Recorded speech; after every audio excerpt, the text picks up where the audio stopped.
This is a Danger Entertainment podcast. DangerEntertainment.net. Danger Entertainment Podcast Network.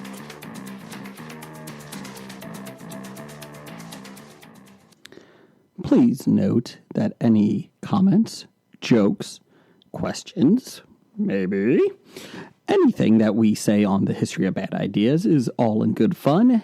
And remember, we insult everybody. Our thoughts, opinions, questions, anything else, actions that we do on the show do not reflect any of our employers, organizations, advertisers, or anyone else that is associated with the history of bad ideas. And remember, at the end of the day, it's just a joke.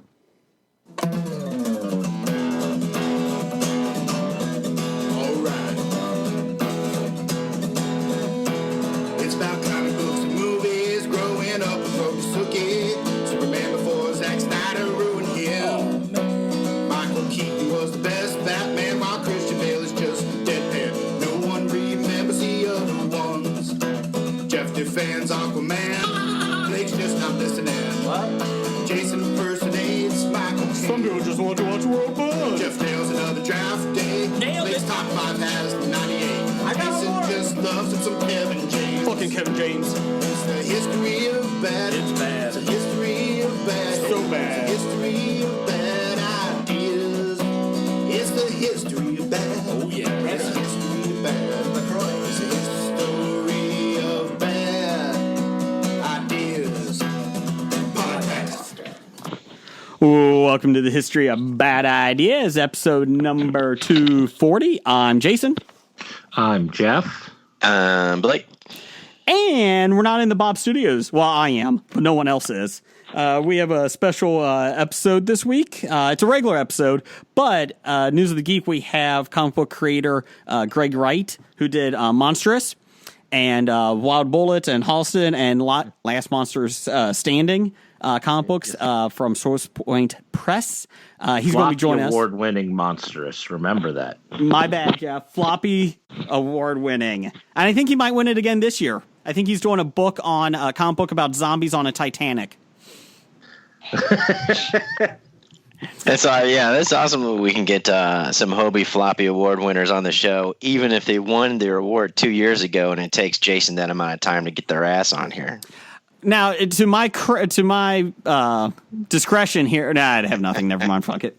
Blame the intern. You always do. Yes, we do have a new intern this week. We'll get to that in a second. But like said, Or the booking agent. that's right.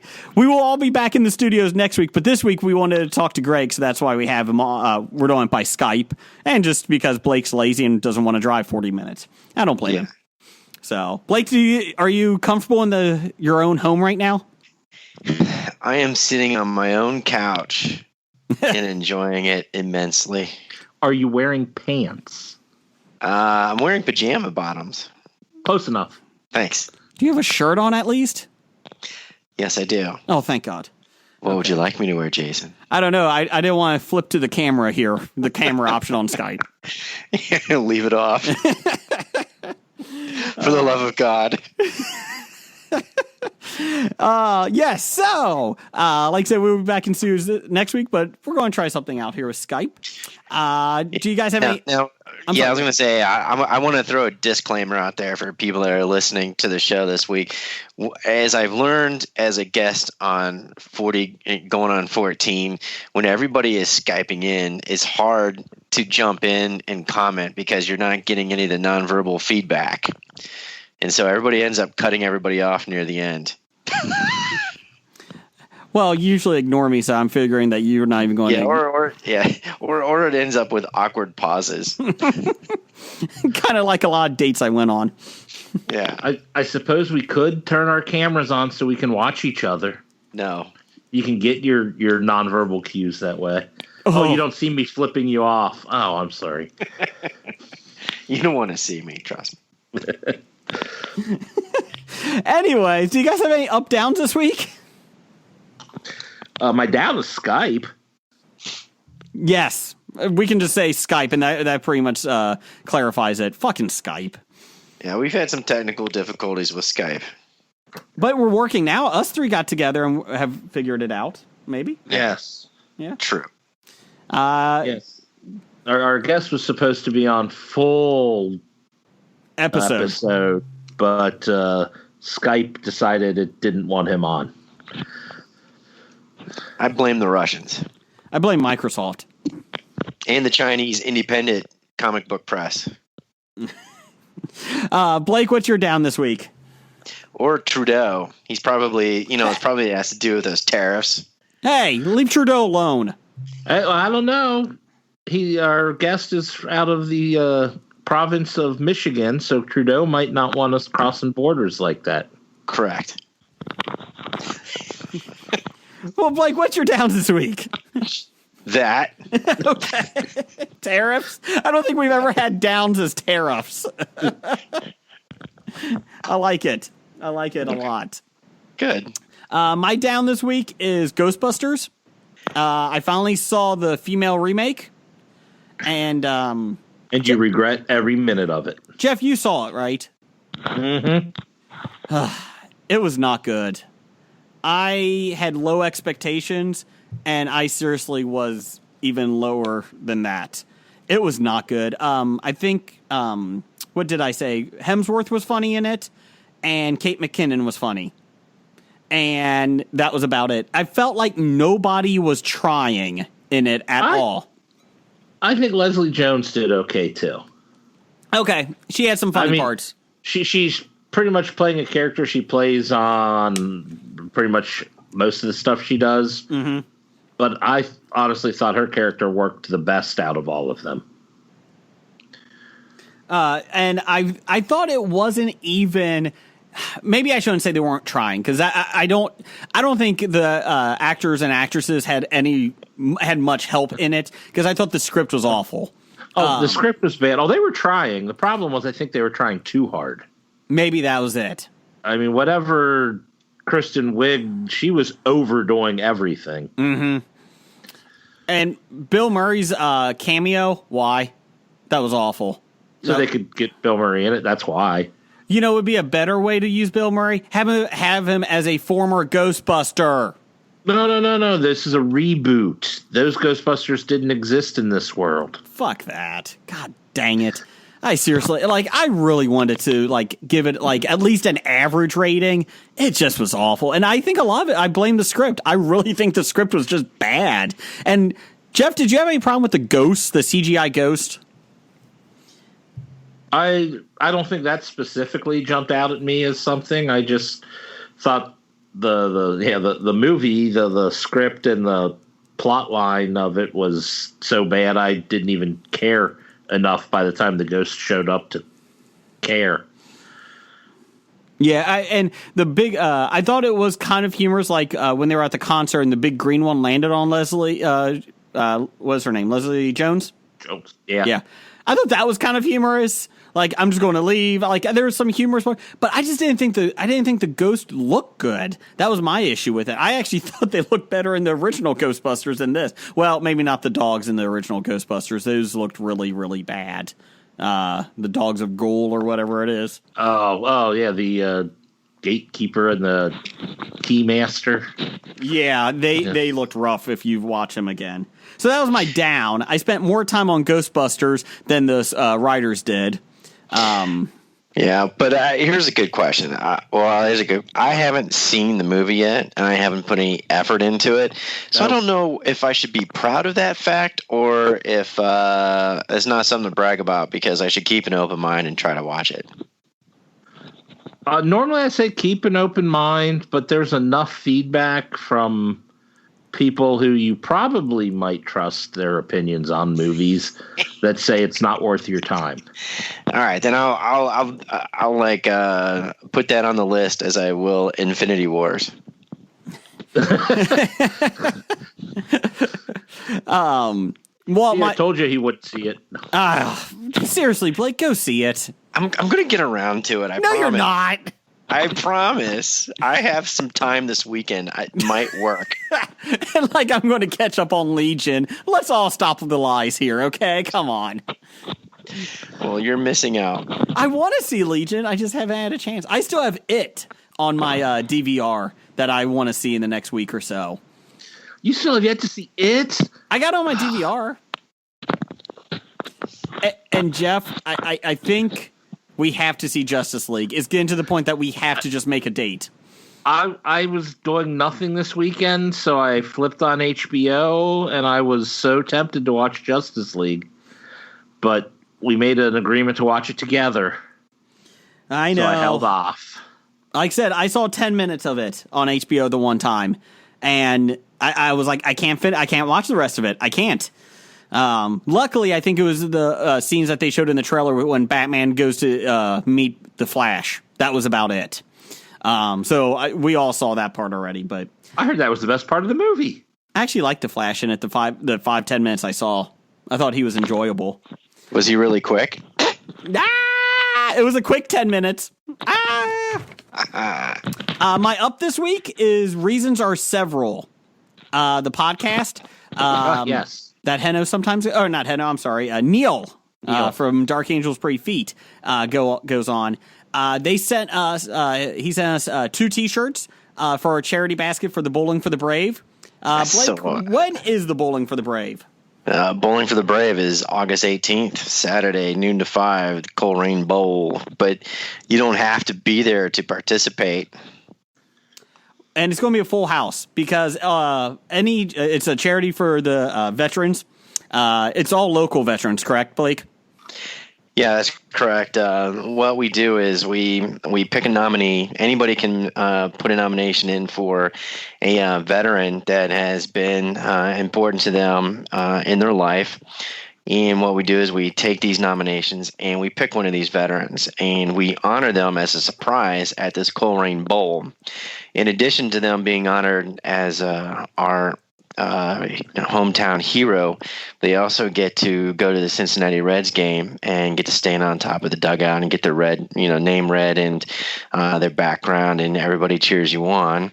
But another good aspect of this charity is the fact that we also use it as an opportunity to raise funds to help local veterans here in Southwest Ohio, in Cincinnati. And what we do is we pick a local charity that is specifically geared towards helping veterans, whether they be homeless, jobless, PTSD suffering, or chemical addictions. And so we raise money on that day, and all the proceeds, essentially, basically 99.99% of the dollars we get goes completely to the fundraiser donation, fundraising that's, gets donated to another charity cause that's here. So when you are donating here in Cincinnati, the money is actually staying here. It's not like, going to some headquarters in DC or something like that. And you can go to www.bowling4, as in the number 4, thebrave.org, and you can donate through our donation button there, whether it be $5, $10, $15, or $25. But as you had mentioned earlier, in regards to the reasons are, several. Yeah, the reasons are many of our podcasting brethren have donated prizes in which we take those and we raffle ticket those off as part of our fundraisers during the day. So it's very nice that we've had a lot of independent podcasting brethren and those associated with podcasting and independent presses and authors actually sending in collector's items and donating items that we can then use to generate ticket sales for the raffles, which all go to the charity. Yeah, and I was actually making a list of everybody that's donated. And like I said, it's a nice basket that we got. We got a lot of good graphic novels that are autographed by Andrea Molinari, right, Jeff? Yeah, that's Molinari. it. I'm going to get it right. No, you're not. You'll never get it right. I know. He's going to smack me with his staff over at the expo when he shows up. He should. And again, Blake, it's for you can bring your kids too, because they can come and bowl. Like I said, Hobie has a lane. And again, Blake, tell us what day it was. Yeah, August 18th. August 18th, and it starts at noon. Noon. There you go, Coleraine Bowl. So if you're in the area, come on by. Hobie will be there with bells on. Yeah, just come on by to say hi. We got a lane. Throw. And I promise I will break 100 this year on the pins. Maybe. Maybe we'll request that they put the gutter guards up for you. Could they do that? Because my daughter really wants to do it, and she's 4. Oh, I'm sure they could. Put the gutters up. Blake, do you have any ups? Yeah, I've got good up. I've got my Gen Con report. Ooh, how was it? It was pretty good. Okay, That was it? Come on, I was waiting for more questions. No, seriously, yeah. So Gen Con in Indianapolis, it's been since the last 4-day weekend, Wednesday, Thursday, Friday, Saturday, and Sunday. Wednesday is actually kind of like an industry day, but they open up for a lot of the gaming that starts on Thursday. And this year's convention featured more than 520 game companies, more than 600 new games, like 17,000 ticketed events. And they were so big this year, not only do they spill over into the hotels in the convention area, downtown Indianapolis, we actually filled the Lucas Oil Stadium. And my first game was actually down on the field in Lucas Oil Stadium. So that was pretty cool. And it looked exactly like it does in Madden football. except I didn't have to tackle, pump, pass, or throw. Did Andrew Luck show up, because he's not doing anything else? He may have been there. I think rumor had it he was dressed up as a stormtrooper. Oh, I could see that. Him and Daniel Craig. Yeah, and then Mark Hamill was probably there too, but he was probably dressed as Deadpool. There were a lot of Deadpools running around the conference this year. That was probably the number one outfit. That's always seems to be the number one outfit the last couple of years. I think those bodysuits tend to be very popular for people going into the Comic-Con. It shouldn't be. Yeah, well, some people shouldn't be in bodysuits, but they are. That's it. I'm going as Deadpool next year. There you go. Well, Deadpool. Actually, tell you the truth, I think Deadpool is very popular, probably because of the bodysuit concept, and you can do whatever you want with Deadpool. That's true. You could take any variation you like. So they're like straight up normal Deadpools, but a lot of people running around as Deadpool had their own takes and their own twists on the outfit, and whether it's like Deadpool dressed up as somebody else or probably the best bodysuit Deadpool I saw was actually what appeared to be a female in a very nice, tight-fitting Deadpool bodysuit. That was me. Did you get pictures for the Facebook page? No. Good job. Yeah, I need to keep that stuff off my phone because, the female perspective is bad. Well, I did see that Gen Con, you posted on our Facebook page that there was Muppets that were drawn in horror movies. Yes, that is correct. There was a vendor there that specializes in pop culture art with unique spins. And it was kind of funny. We were just joking about Muppets and horror movies. And he actually had a display of several Muppets and Sesame Street characters as horror movies. So you had Grover as what's his name from Nightmare on Elm Street? Freddy Krueger, yes, and you had Animal as from The Shining. So it was actually pretty fun. I like the Animal from Shining. Yeah, it was great, actually. It was perfect timing as I walked by the booth, and I'm like, oh my gosh, I got to get a picture of this. But you didn't buy any? No. Stuff like that, the female perspective would frown upon in this house. But maybe in my man cave, soon to come. Uh-huh. I believe that when I see it. So yeah, sure. Is there any good games that you saw? Yeah, actually, for like the 6th or 7th straight year, their numbers have increased. And I think this year they had the consecutive another year of a 16% increase in attendance, basically from the beginning when they started. I think overall it's like a 60% jump since they moved to Indianapolis over the years.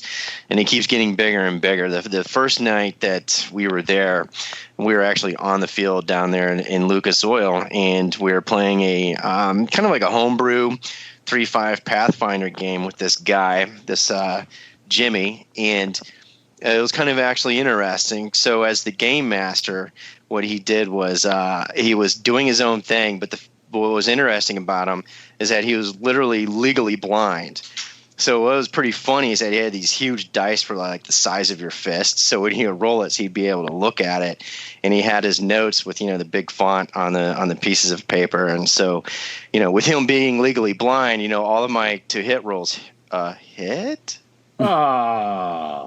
No, I'm kidding.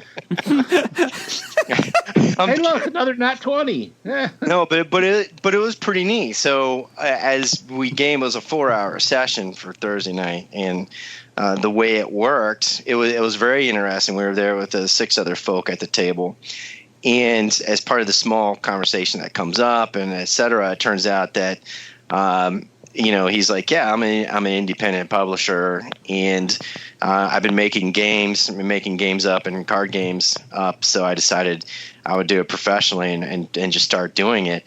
And what was kind of funny is the 2 guys that were at the table, that were friends that were playing with us, was like, oh yeah, we were just talking about this game that we saw called Fates of Madness. It's an RPG card game.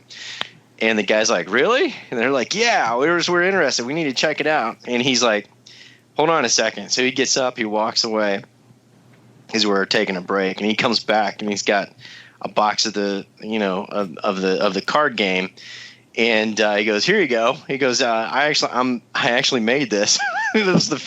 So he was actually the Fates of Madness RPG guy creator that's published through Legendary Games.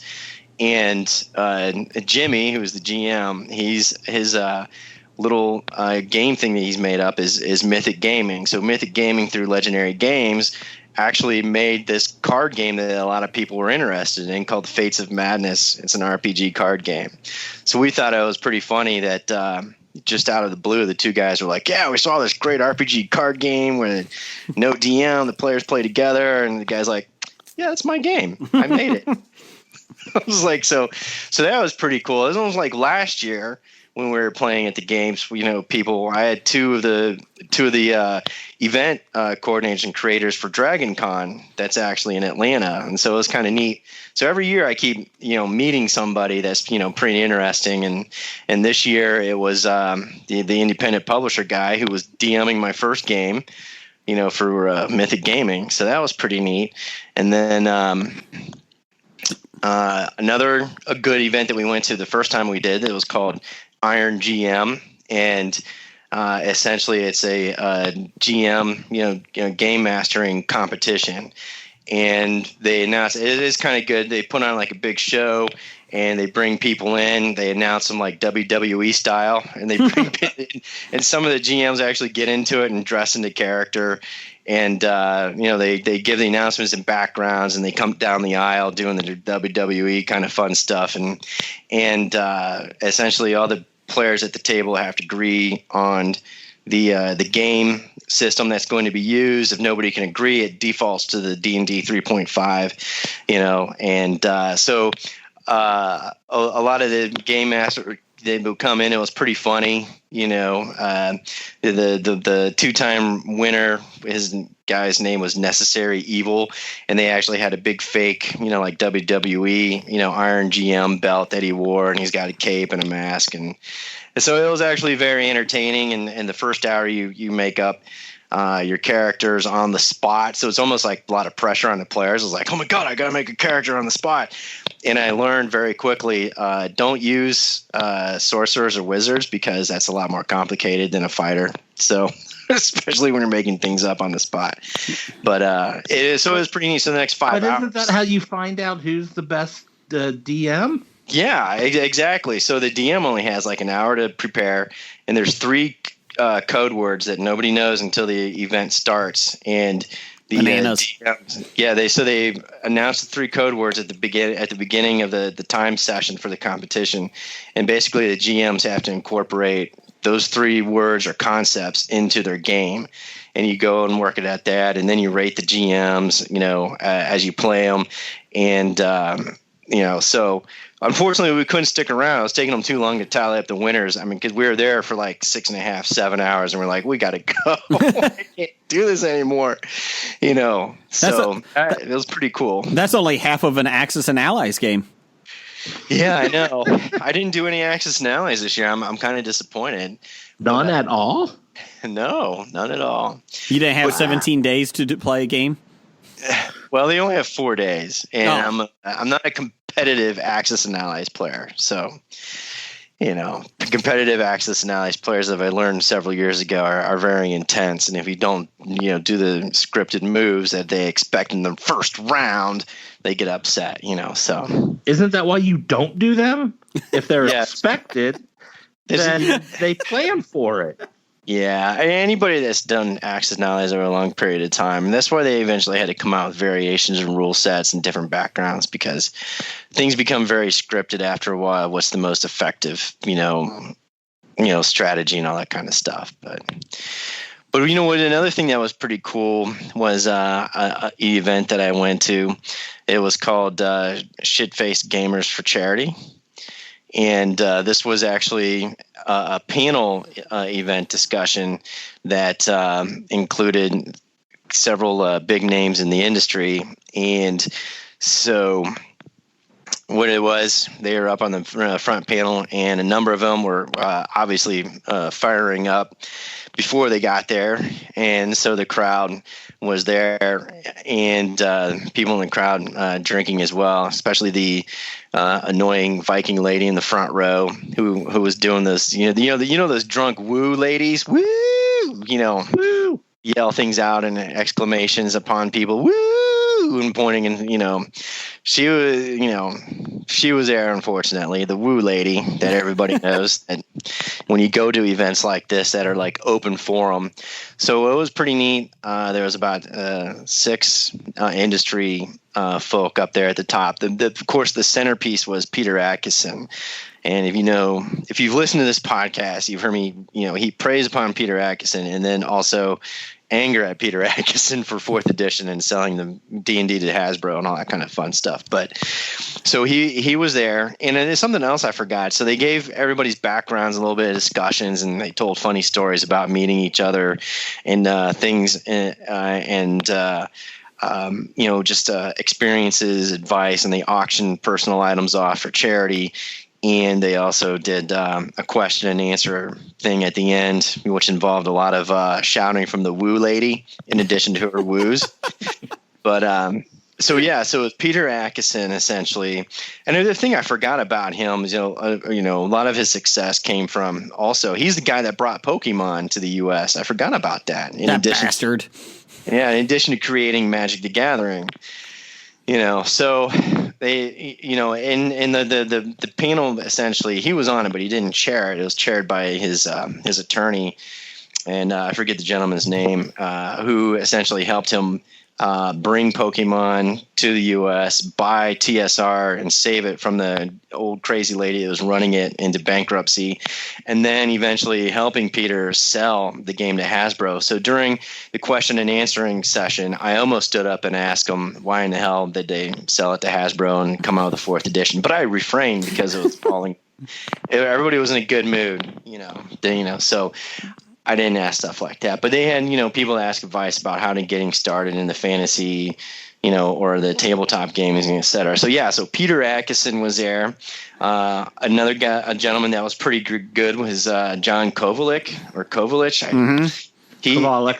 Kovalich, yes. You know him from Dork Tower. He's also the illustrator for Munchkins, and most importantly, Kobold's Ate My Baby. Correct. Yes, and he also was, I didn't know this, he was the illustrator for Apples to Apples. Yes, he drew the apple. Yeah, so He drew the apple.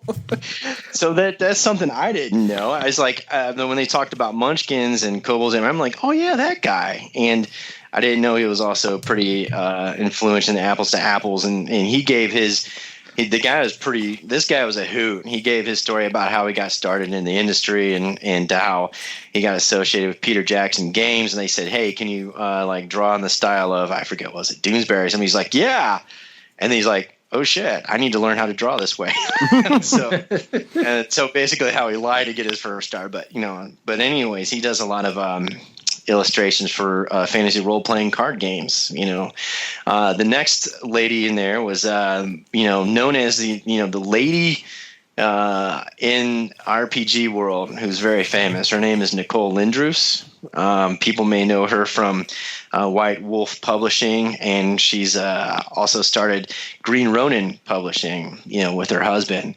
And she's also been on, Dragon Age and all that other kind of stuff. And she's a very influential lady who's been, in the industry for like the past 20 years. And she started, gave her story, her startup story, along with a lot of woos from the woo lady, because, she's a woman in a man's world, essentially. Woo!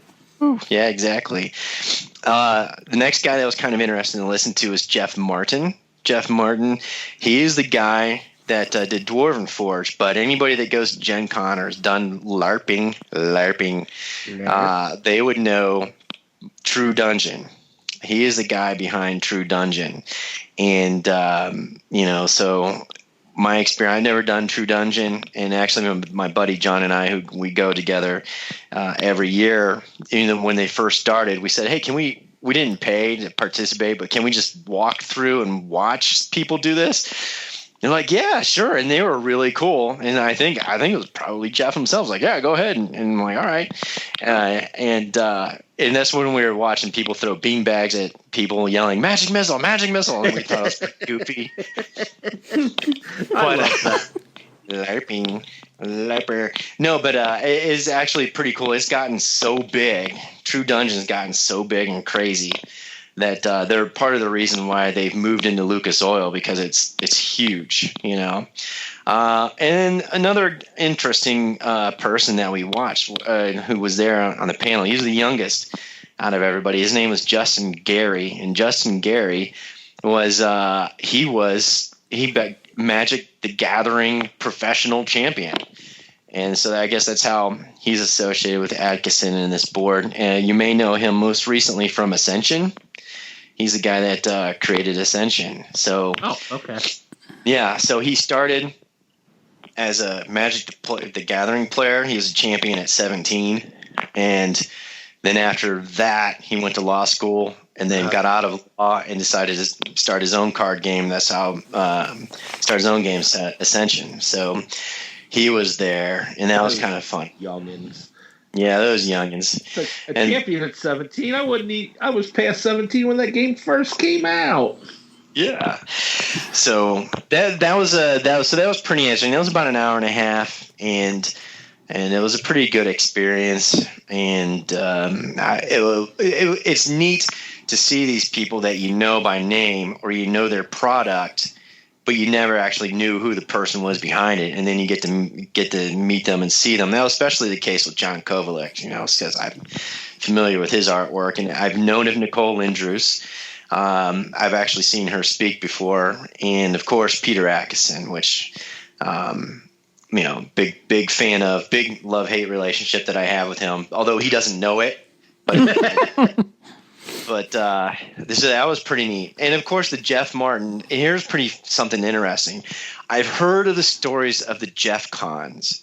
I've heard people in the industry talk about this before, about this guy who was this DM who would create these great games, and it was like a private invitation only for like 12 players. And they called them Jeff Cons when he would get together to have a weekend for gaming. And I was like, that guy. And they're like, yeah, he's Dwarven Forge guy. And he's the True Dungeon guy. I'm like, holy shit, so all these things start coming together and having a good time. And of course, that was so good. But I really want to talk about is Minuteman miniatures.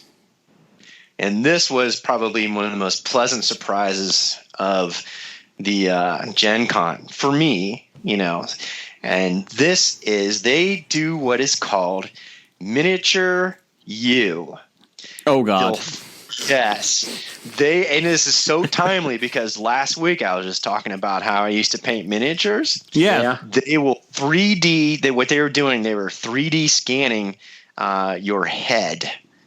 And then you can take that 3D scan of your head and you can put it on any miniature that you wanted that they had. Oh.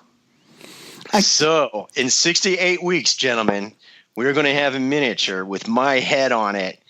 And I asked them, I said, well, what sizes? They said, well, the standard is the 20 millimeter. I said, yeah, but you got anything bigger? Oh, we go up to like 60 millimeters. I said, put me down. I want the biggest one possible because I want to see what I look like, you know. And so I picked the fighter one with the sword. And when they scan your head in, they said you can do two things. You either look straight ahead and be serious, you know, and they'll 3D scan your head in, or if you're going to do something animated, you have to go over the top so you can get the full caricature in it. Oh, God. So I went full war face, and I put it on the fighter's head, a fighter's body. And so in 68 weeks, I'm going to get my miniature, and I'm bringing it in. 68 weeks? 6 to 8 weeks. Oh, they said 68 6 weeks. to 8 weeks. Yeah, not 68 weeks. Not 68 weeks, Jason. No. 6 to 8 weeks. And I ordered the biggest miniature they had, which was a 60 millimeter. And if this works out, I'm going to buy a whole armies of me. Oh, Blake, please don't. No, that'd be awesome. Can you imagine that? It'd be like something out of Dark Mirror. So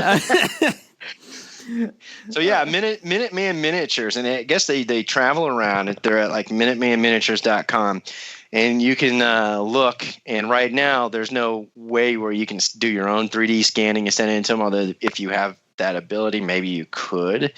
But they have a whole list of all these conventions they're going to for the rest of the year.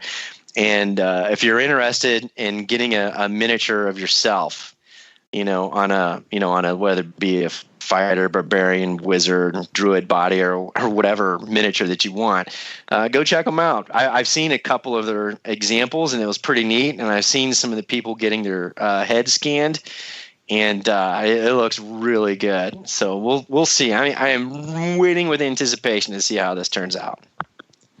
I don't know if I can handle another Blake. Oh man! If it turns out pretty well, I'll paint myself and I'll give it to you. Pictures, man. Yeah, we'll post some pictures. But in general, that's my Gen Con report, and it was a good time. Oh, Go ahead, Blake. One game that debuted there over the weekend was the Big Trouble in Little China board game. How was that? Jack Burton was pretty cool. Mm-hmm. You could play with Jack Burton. He was there.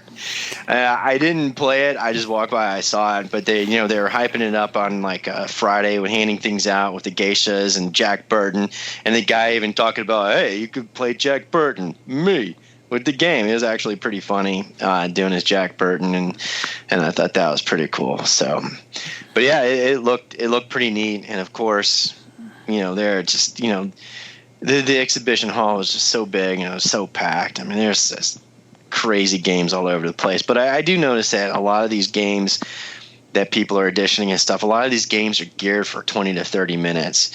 So it was fun. Of course, the big ones are there. Paizo, the big sponsor of Pathfinder. Pathfinder 2.0 is coming out, so I guess they're going to be changing their gaming system or upgrading it. So we used to call that D&D 3.5, 3.75, but now I guess they've been going on for 10 years, and they need to change it up, and do something new, and obviously incorporate the rules and etc. What was pretty interesting, once again, I'm always interested to see how Dungeons and Dragons handles themselves at this convention. Since this used to be their convention, and now it is no longer their convention, it is actually turned into Pathfinder convention, and is owned by Peter Atkinson, who used to own Dungeons and Dragons. And it's kind of interesting to see Dungeons and Dragons wasn't even in the main hall or in the convention center at all now. It's like they were pushed off to the JW Marriott.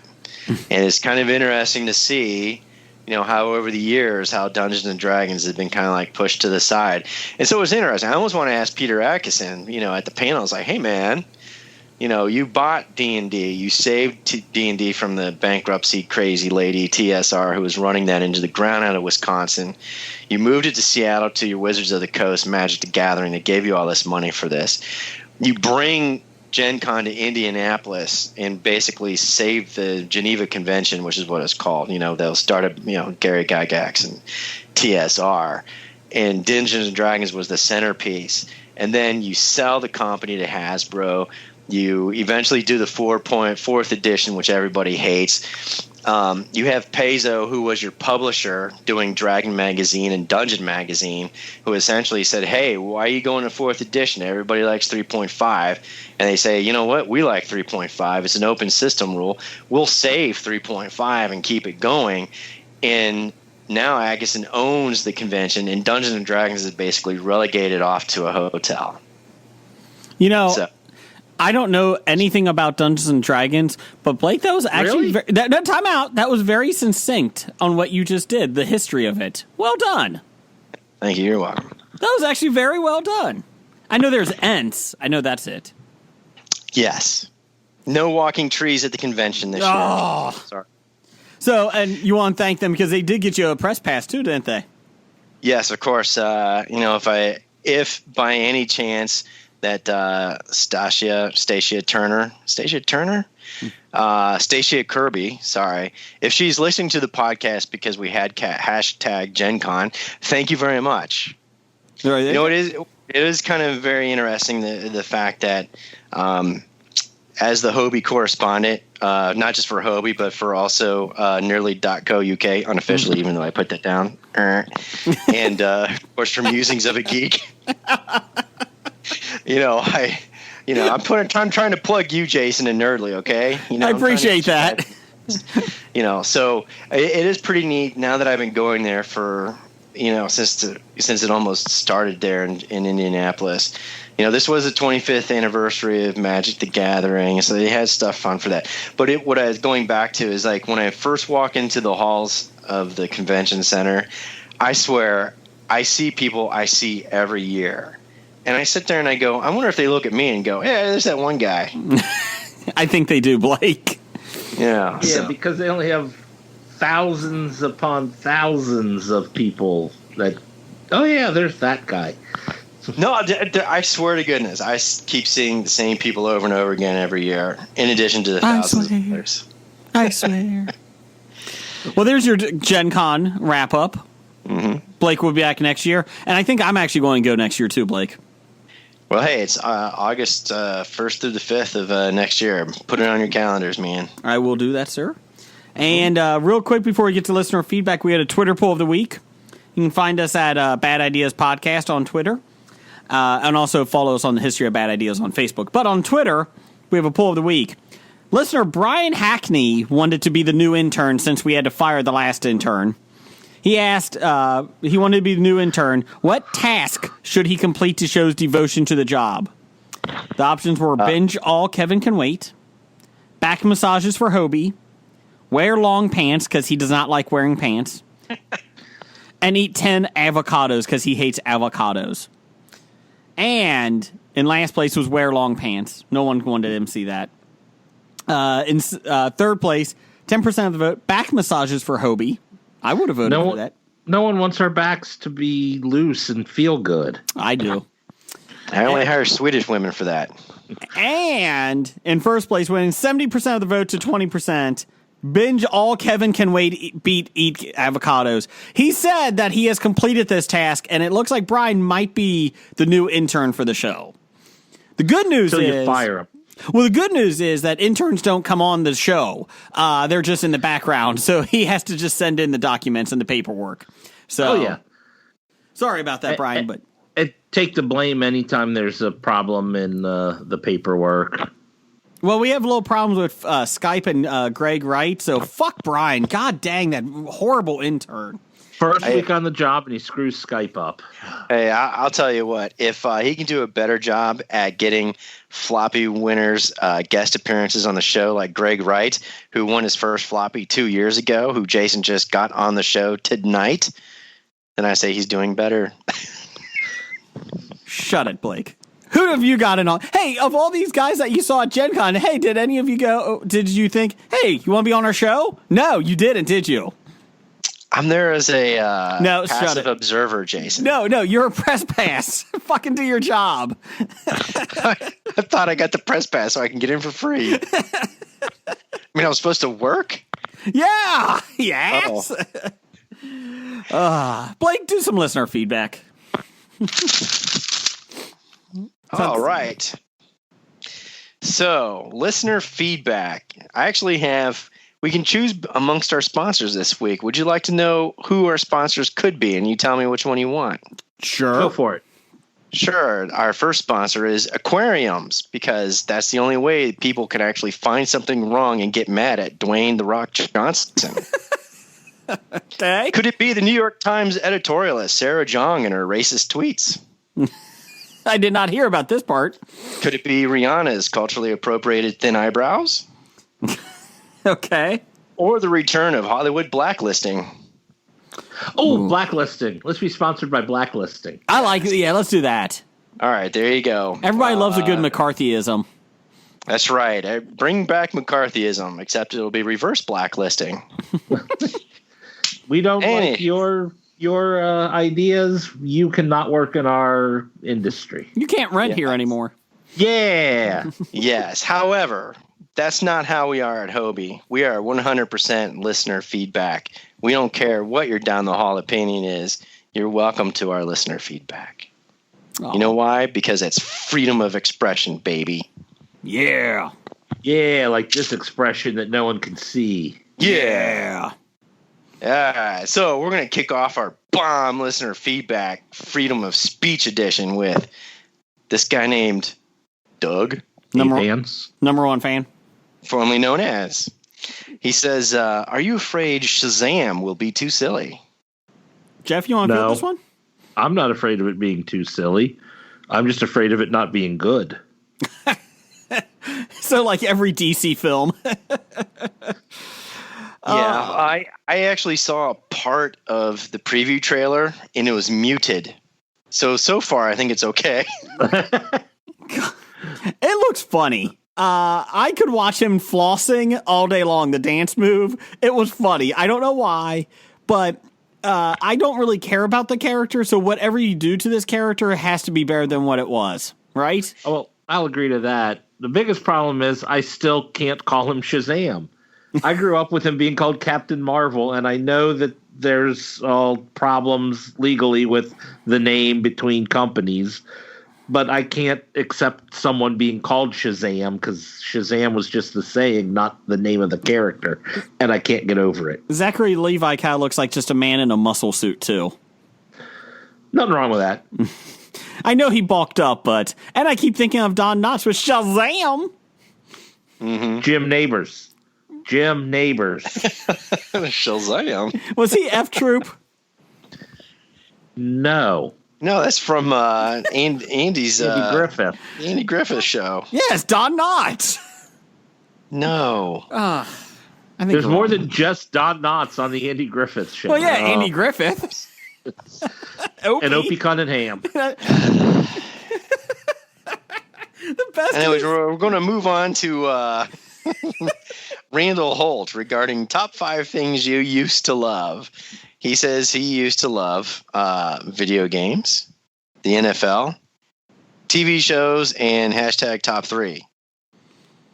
He only did 3. So he still loves everything else that he used to, but those 3.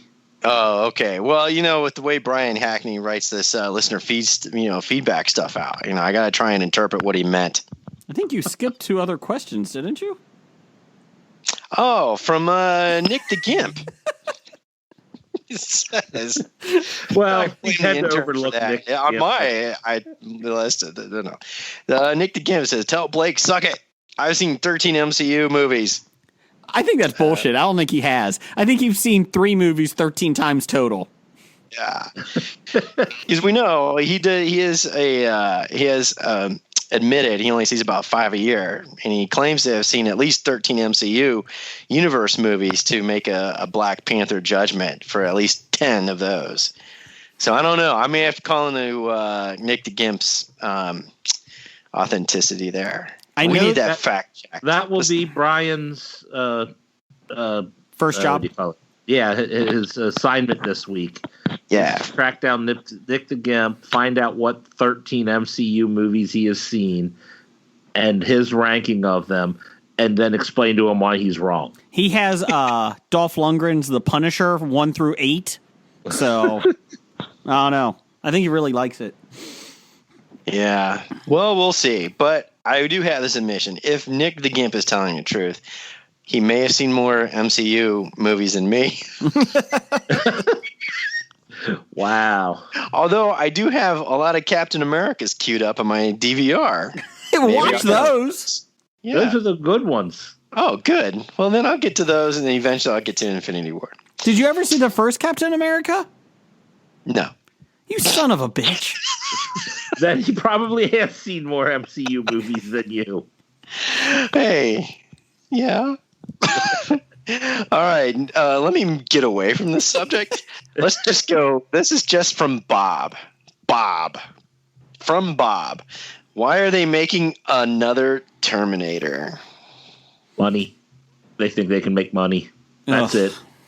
No other reason than they think they can make money. They showed Linda Hamilton. Yeah.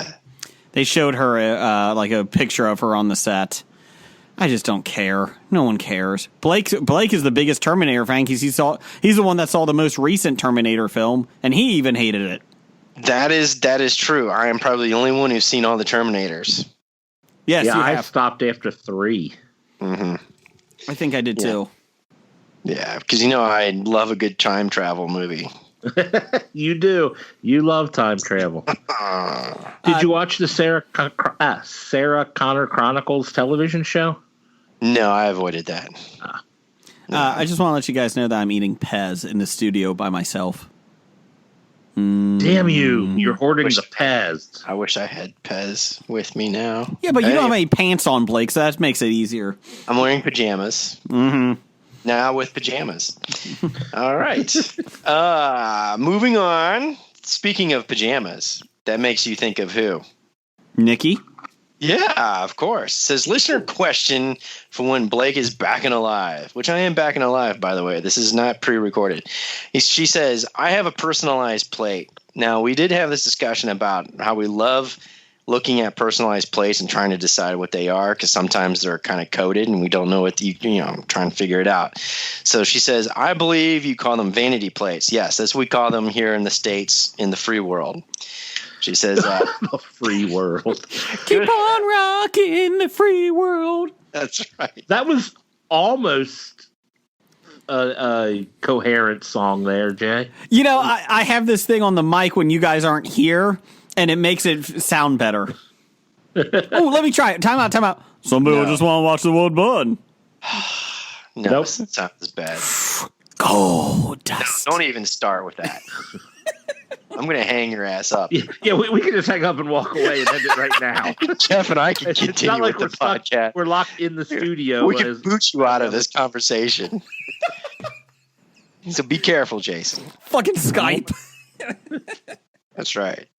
So our favorite listener, Nikki, who is from the island nation of Indonesia, I believe, right? Yes. She says, I believe you call them vanity plates. Good luck working out what this means. And it's all capital letters. It's SCBGNG. So if you're listening at home right now, write out SCBGNG. If you're driving, pull over and put it on your phone, text. What do you think it is? What does that mean? I have no idea. My guess is the Scooby-Doo gang. Oh! I thought it had something to do with like Scuba Gang, but yeah, Scuba Doo Gang, yeah. Scooby gang. That was a lot better than my mine. Mine had Scab Gong. I was thinking of like SEB Ginging. Yeah, Nikki, Scooby-Doo gang, take that. We don't. So that's yeah. We don't know if it's right, but it's right until we're proven wrong. Yeah. But I bet it's kind of a plate that would go on like a 2001 Mitsubishi Galant that's silver. I don't know. I'm just wondering. Oh, I was guessing it was going to be on a very old VW Combi or something. That's true too. It could be on one of those. Pretty neat. Yeah. All right. I think it is Scooby Gang. Now we're going to have to wait for our listener feedback and see if we're correct. If Nikki from Australia, if we got that correct. All right. Next from Besotted Geek at Besotted Geek Pod. He says, I'm behind the Meg. My only concern is the shark is too big. I want to see people being chewed, not swallowed. You know, Greg Wright has an interesting take on this coming up. Yes. It's called a tease. It is. I will be seeing the Meg this week, so look for my review on nerdly.co.uk. You and the two other people that bought tickets. Shut it. Yeah, you know, why don't you interview the other people that are there going to the movie and see what brought them out? You know what? That would be more effort I've done in that than you did all at Gen Con for Hobie. Hey, sir, right. why are you watching the Meg? I don't know. They closed down my homeless camp in downtown Cincinnati. It was the cheapest way to get in the air conditioning. Dear God. Somebody told me there was free popcorn here. I don't know. Yes, I'll be seeing the Meg. My review will be up Friday over on nerdly.co.uk. And I'm excited about it. I'm excited. It's going to be awesome. Excellent. Good. I'm excited for it, too. Listener reviews. Kevin at Cincy Explorer. Christopher Robin review. Charming, heartwarming, and great time to warp to childhood. Just seeing Pooh on the screen. That's Pooh, P-O-O-H. Eeyore and Tigger were hilarious. Ewan McGregor gave a great performance. Really only one complaint. China banned it. No, he said, so the flow. Well, that is true. China did ban the movie. Yes. The worst part was the ridiculous reasoning behind their banning of the movie. And why is that, Jeff? Because someone did a meme comparing Pooh to their president, so they banned the movie. Yeah, Prime Minister. Yeah, the Prime Minister. Prime Minister, I'm sorry. I got his title wrong. Yes. Yeah. You know, I'm so fortunate to be in a country that doesn't censor anything. Oh, wait. Hold on. Down the hall. No. But really It's only not one the country complaint. that's censoring. It's the social justice warriors that are censored. Yeah, but thank goodness it's not the actual institution like the government. Yes. In You like can't, China. you can't see me by moving my hand down the hall, pointing it down. Yeah, Oh. so- but let me finish. Kevin says really only one complaint. This is his real complaint. We just made the other stuff up based off of recent news. So he wasn't really complaining about the censorship in China. He was actually saying that his really complaint was the flow of the script was unbalanced at times. But he didn't say what he meant by that. Okay. But he did say overall 7.5 out of 10. It was unbalanced like a car tire. So it was wobbling. Yes. Boom, boom. Power Bottom Jim is not here this week, but he did mention on Twitter that he was actually intrigued to see this movie. Is anyone else? Nope. I won't see it in the theater. Maybe watch it on HBO or something. Bullshit.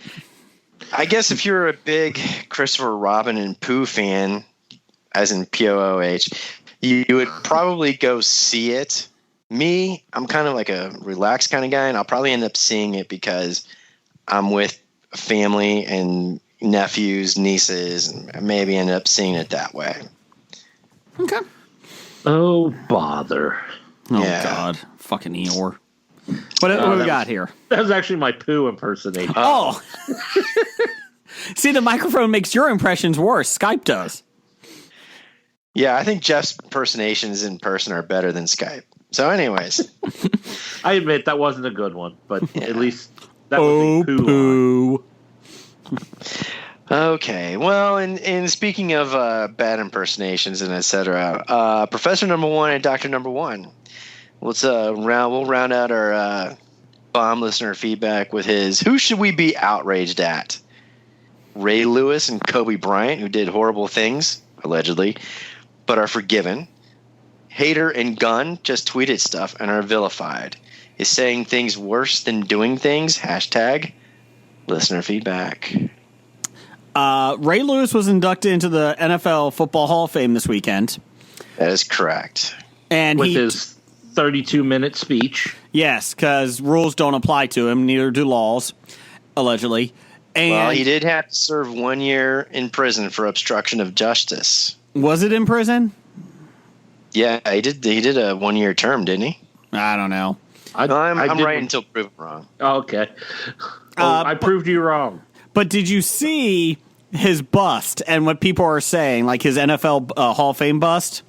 Was it as bad as Cristiano Ronaldo's bust at the airport in Portugal? Well, people are saying that it actually looks more like the murder victim that he was allegedly involved in than him. Wow.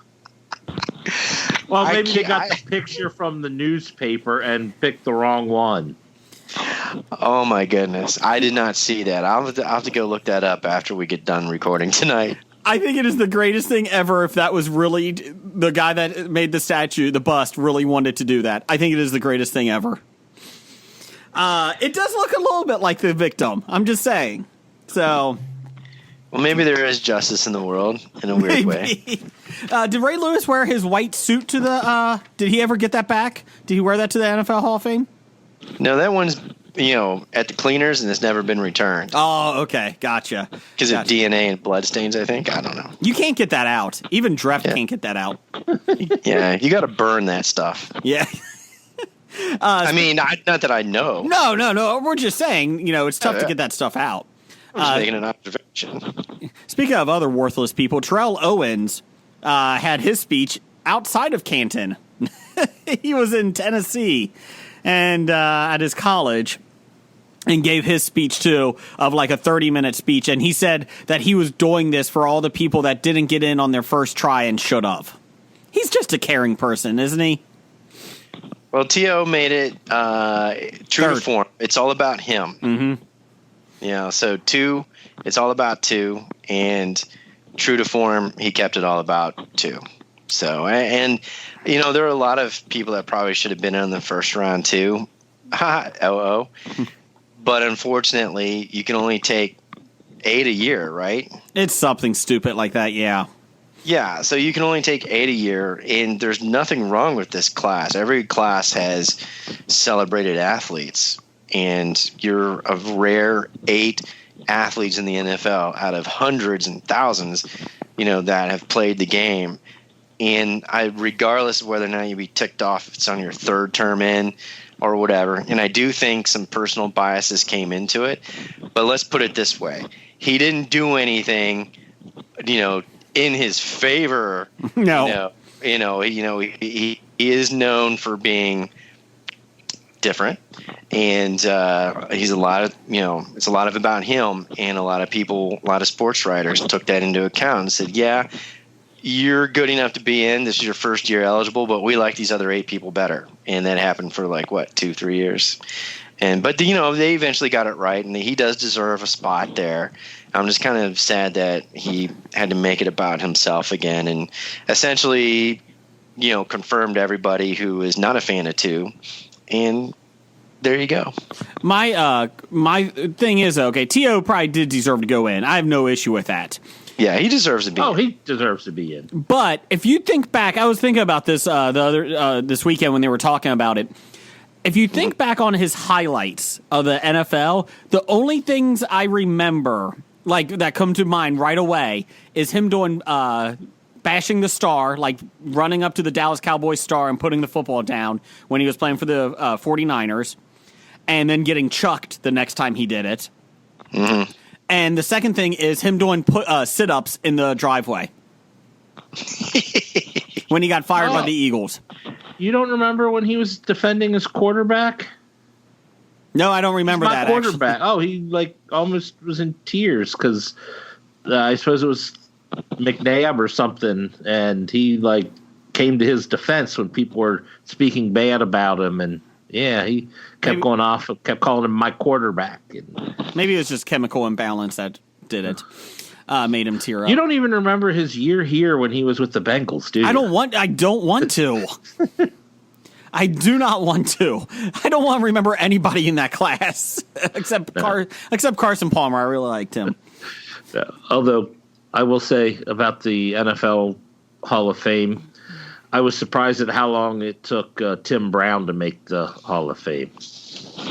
I was pleasantly surprised, or not unpleasantly surprised by that too. We lost the finals of a trivia competition because they asked the question about who was the most recent person to win a Heisman Trophy that was inducted into the Hall of Fame.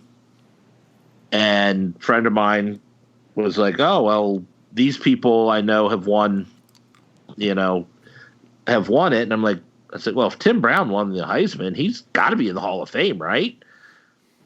And it's like, the most recent Heisman winner. So he's like, and it's like, well, it's either between him or Barry Sanders. And it's like, well, who won the Heisman more recently? So we went with Tim Brown, and he wasn't in the Hall of Fame at that time. Then the next year he went in. Bastards. But we're like, how did he be held out that long? He was like number 2 on every chart. Is Gino only behind the greatest of all time? Is Gino Toretta in it? No. Oh. He has a Heisman. Oh, yeah, and Blake, I looked it up. Ray Lewis only did a year's probation. Oh, year's probation. All right. 1 year in prison was the maximum sentence allowed for what he pled guilty to, but he just got a year probation. And Ray Lewis's defense, that 1 year probation is tough. People go to jail, they get 3 square meals a day. Ray Lewis on probation still had to find people to make him meals. I mean, that was tough. Yeah. And then every time he had to go out of town to play a game in another city, he had to get permission. Yeah. That's tough. How great would it have been if the probation officer said, no, you can't go. I'm a Bengals fan. You can't go. Sorry. Not that back then in the 90s it would have mattered. Although I'm thinking the crime was Tennessee? Yeah. And I mean, it's like he obviously doesn't live in that town. How does that work? Does he have to? Do they have a probation officer in the city he lives in, or does he have to move to Tennessee for his probation? Someone who knows the law, explain this to me. I believe it's Skype. He has to Skype in. Oh, okay. But if it fucks up, he's really screwed. Yeah, well, I'll tell you what. Being an unfortunate Browns fan and having to watch Ray Lewis, man, he was a talent. Mm-hmm. He was very evasive. He is very controversial in the fact that of that incident, obstructing justice, not cooperating with the law to talk about what he witnessed and what happened. So that does give me kind of concern. However, on the other hand, he does seem to do an awful lot of chirping about getting a second chance and all that kind of fun stuff. So we'll see how the book eventually closes on him. But yeah, you're right. It's kind of funny, I guess, the way our society is. People are forgiven, some people are never forgiven. So some people do some very, very outrageous things, and then there's people that tweeted things 15 years ago that they apologize for, and they get vilified and fired. So it's just crazy. Did you see that Disney is looking to bring back James Gunn? Well, here's the thing. The social media mob mentality is scary. It's almost like lynching mobs, or justice posses in the West. Yeah, you go get that guy, without any due course, without any. We are such an instant knee jerk satisfaction, society, and it's it seems like now it's like, hey, wait a minute, let's stop, take things back a step. Put your emotions aside, take a deep breath, sleep on it for a day, and really think about, things and discussions and what really matters in your life. And that's deep thoughts with Blake. Yeah, sorry. And that's your listener feedback of the week. Let's get to some news of the geek this week. It's a little bit different. We're going to have an interview with Greg Wright coming up here. He is of Monstrous. He's the creator of it, along with Holliston. Please go pre-order that. And you can go to Source Point Press. Our friends Travis and Dev are part of that. And you can also go to monstrousworld.com to look at it. And he actually gives you a little some spoilers on this one about what's coming up. So enjoy.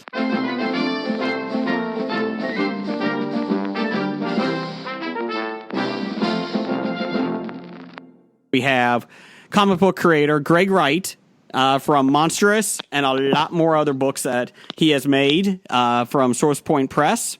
Our friends over there with Travis McIntyre and Dev.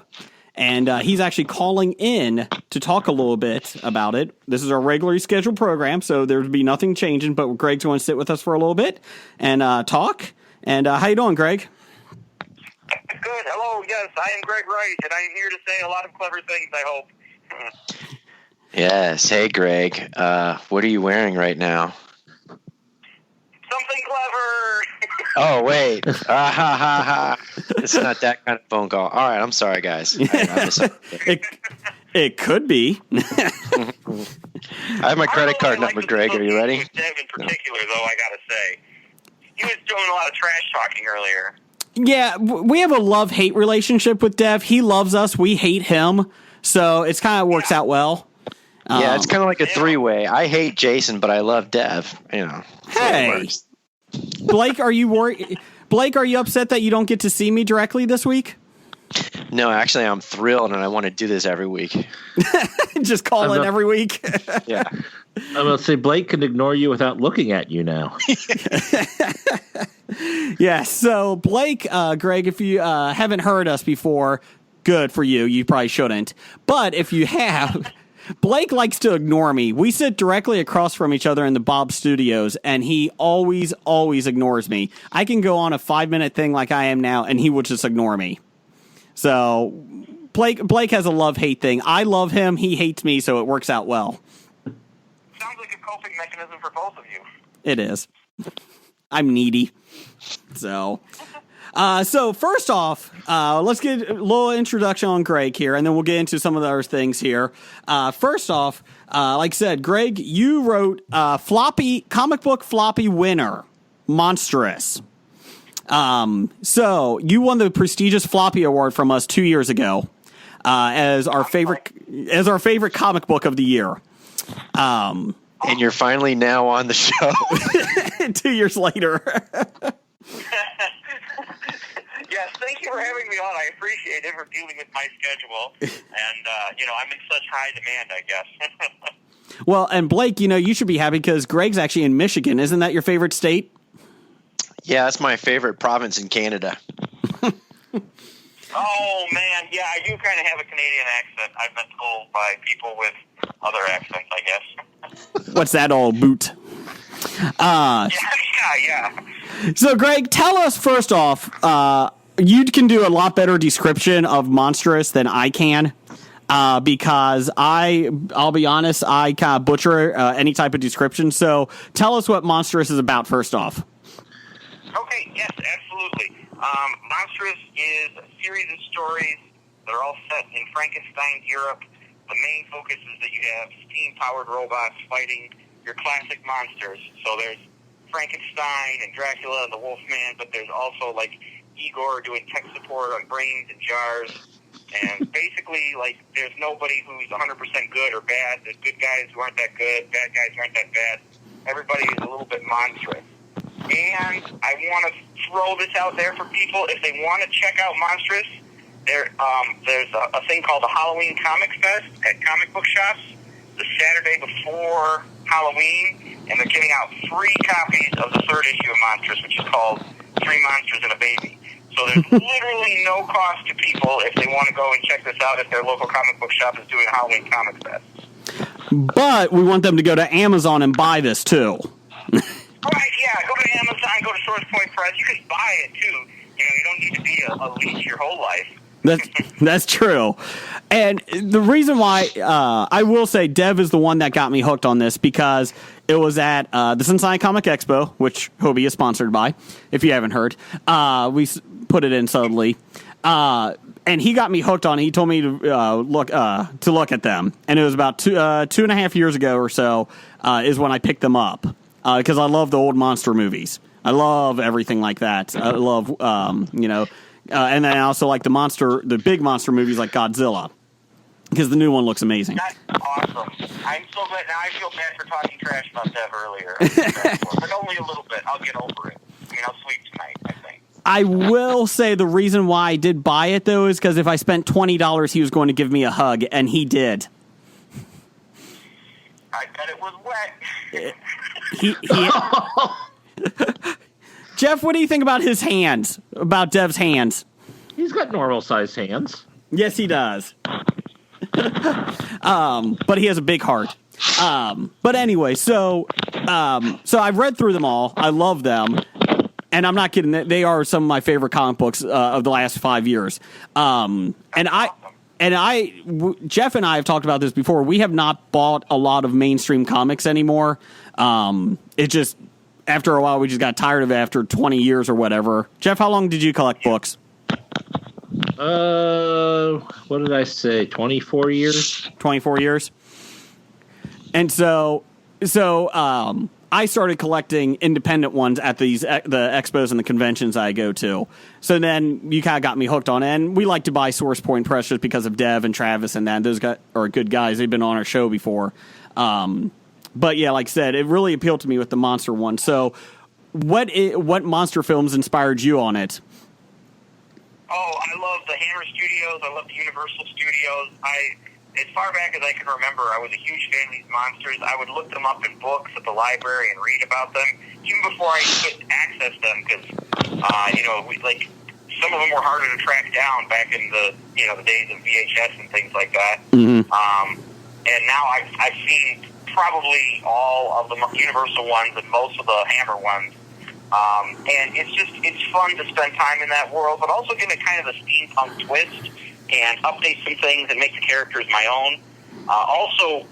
Another thing that I'm excited about is that they're going to be going through Diamond starting, the pre-orders for Monsters start in November, so people can check out the free one and then start getting involved with the pre-orders. And it's going to be an ongoing series, and we have 9 issues done, and two more that are at least 2 more that are being worked on, and then some story ideas for considerably longer than that. So I've got a lot more monsters in the works that should be coming out throughout 2019.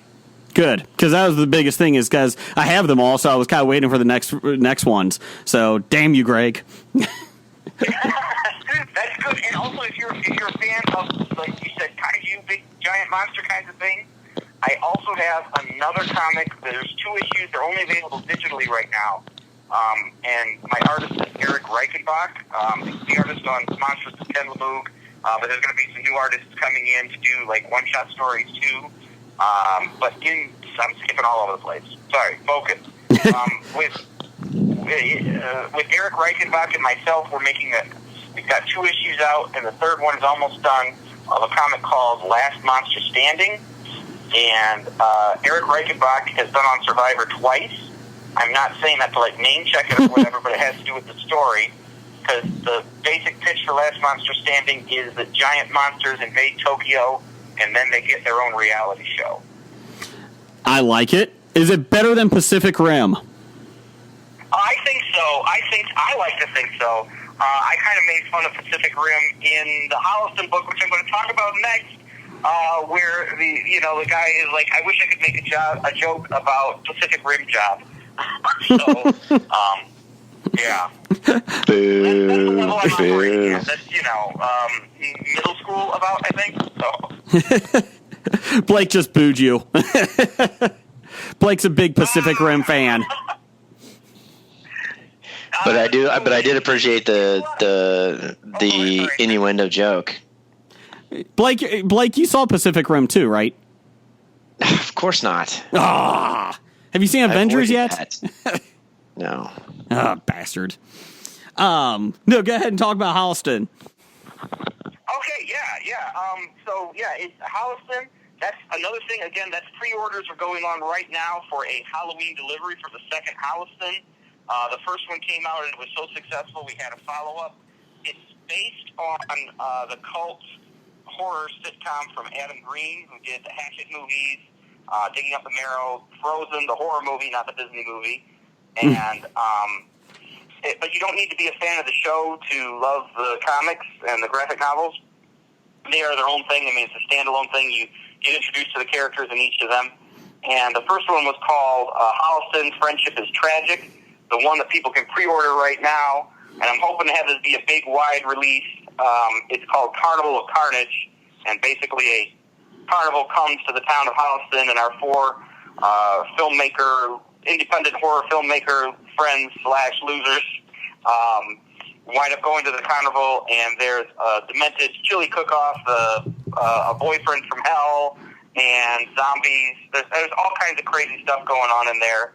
And the reason I say it's for people who are not just fans of the show, it's anybody who is a fan of like horror or comedy. There's all kinds of references in there, Easter eggs galore in both of the Hollistons. And it's funny and cool, and I can't recommend it enough. I'm really excited about it. Will you ever do a My Little Pony and switch gears?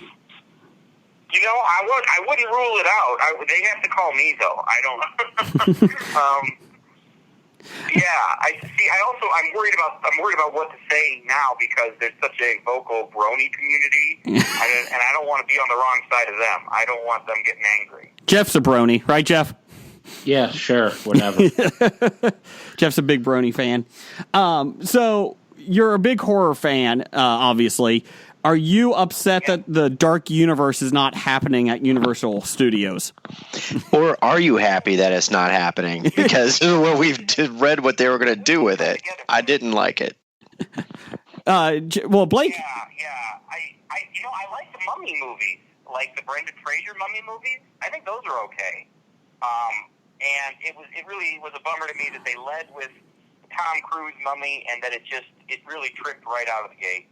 And that's unfortunate to me. But, I mean, at the same time, it's sort of like, well, maybe go back to the drawing board and see what you can come up with. I mean, as far as that goes, I'm not saying it's a cinematic gem, but I didn't even think that There Van Helsing was too bad.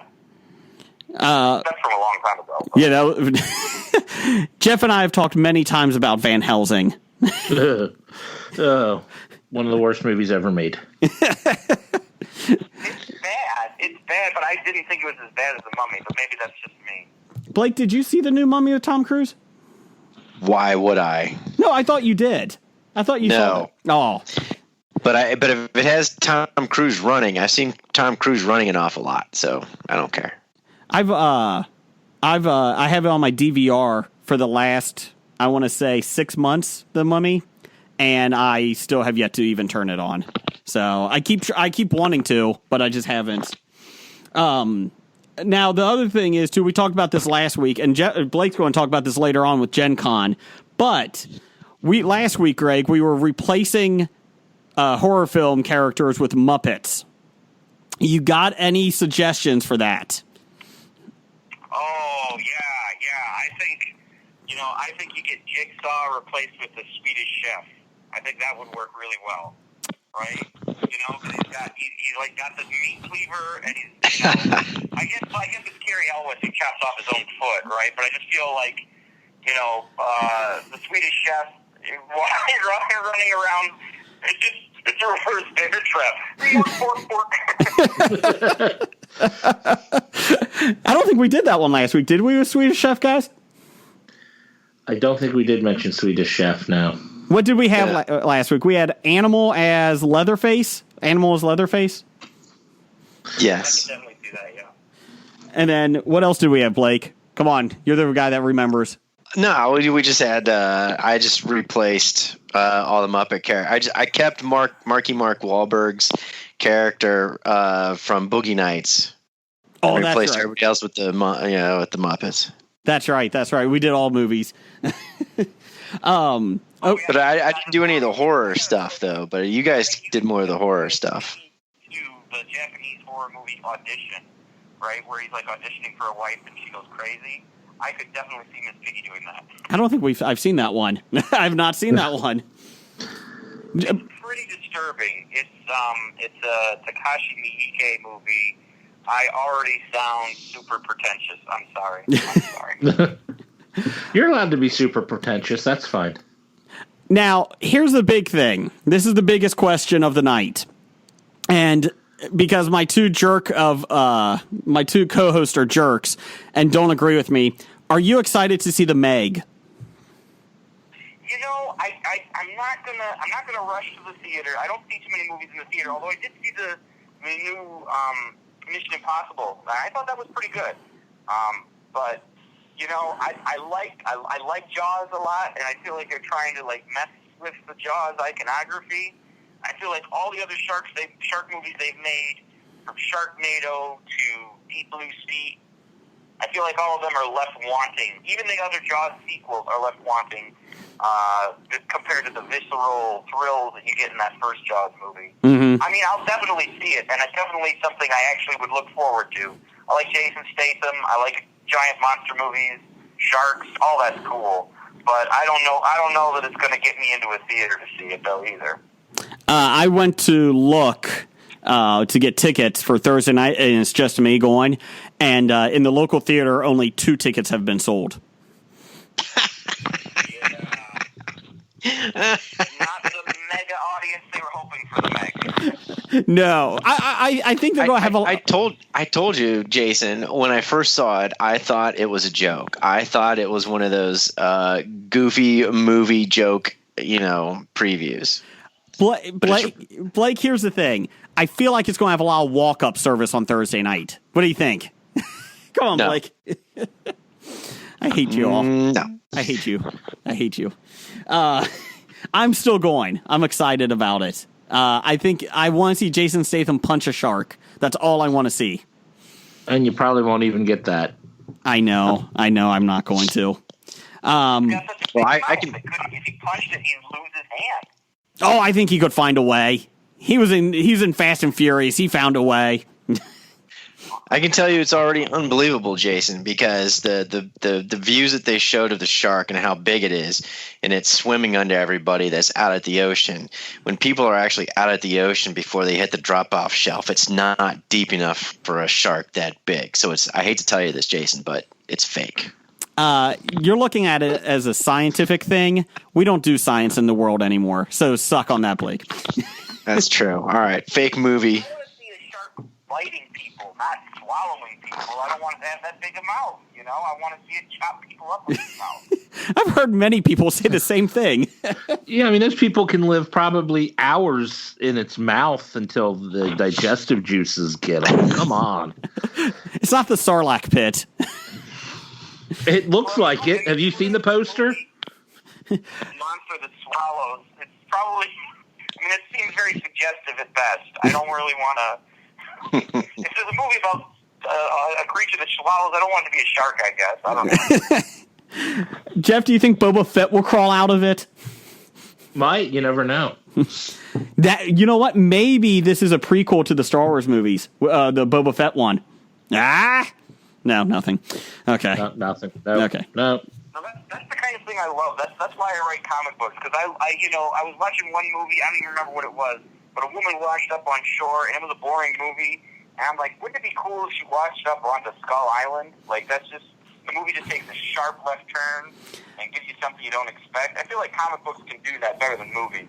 I agree. Try to throw out something unexpected that's fun and cool, and you're like, oh no, I didn't see that coming. Did you like Kong Skull Island? I really did. I think I had low expectations, and that really helped, because I was like, yeah, this is great. I don't want to leave Skull Island. I don't want any of that crap in New York. Just have, dinosaurs fighting and John Goodman getting eaten and stuff like that. I thought that was pretty cool. I was happy because Jack Black wasn't in it. That made me happy.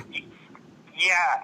Well, not just Jack Black, but serious Jack Black. And you're like, ooh, But I think Jeff and I have agreed that Jack Black might be the best part of that movie in the first hour, and then the rest of that movie was just one really boring film, the original, the Peter Jackson one.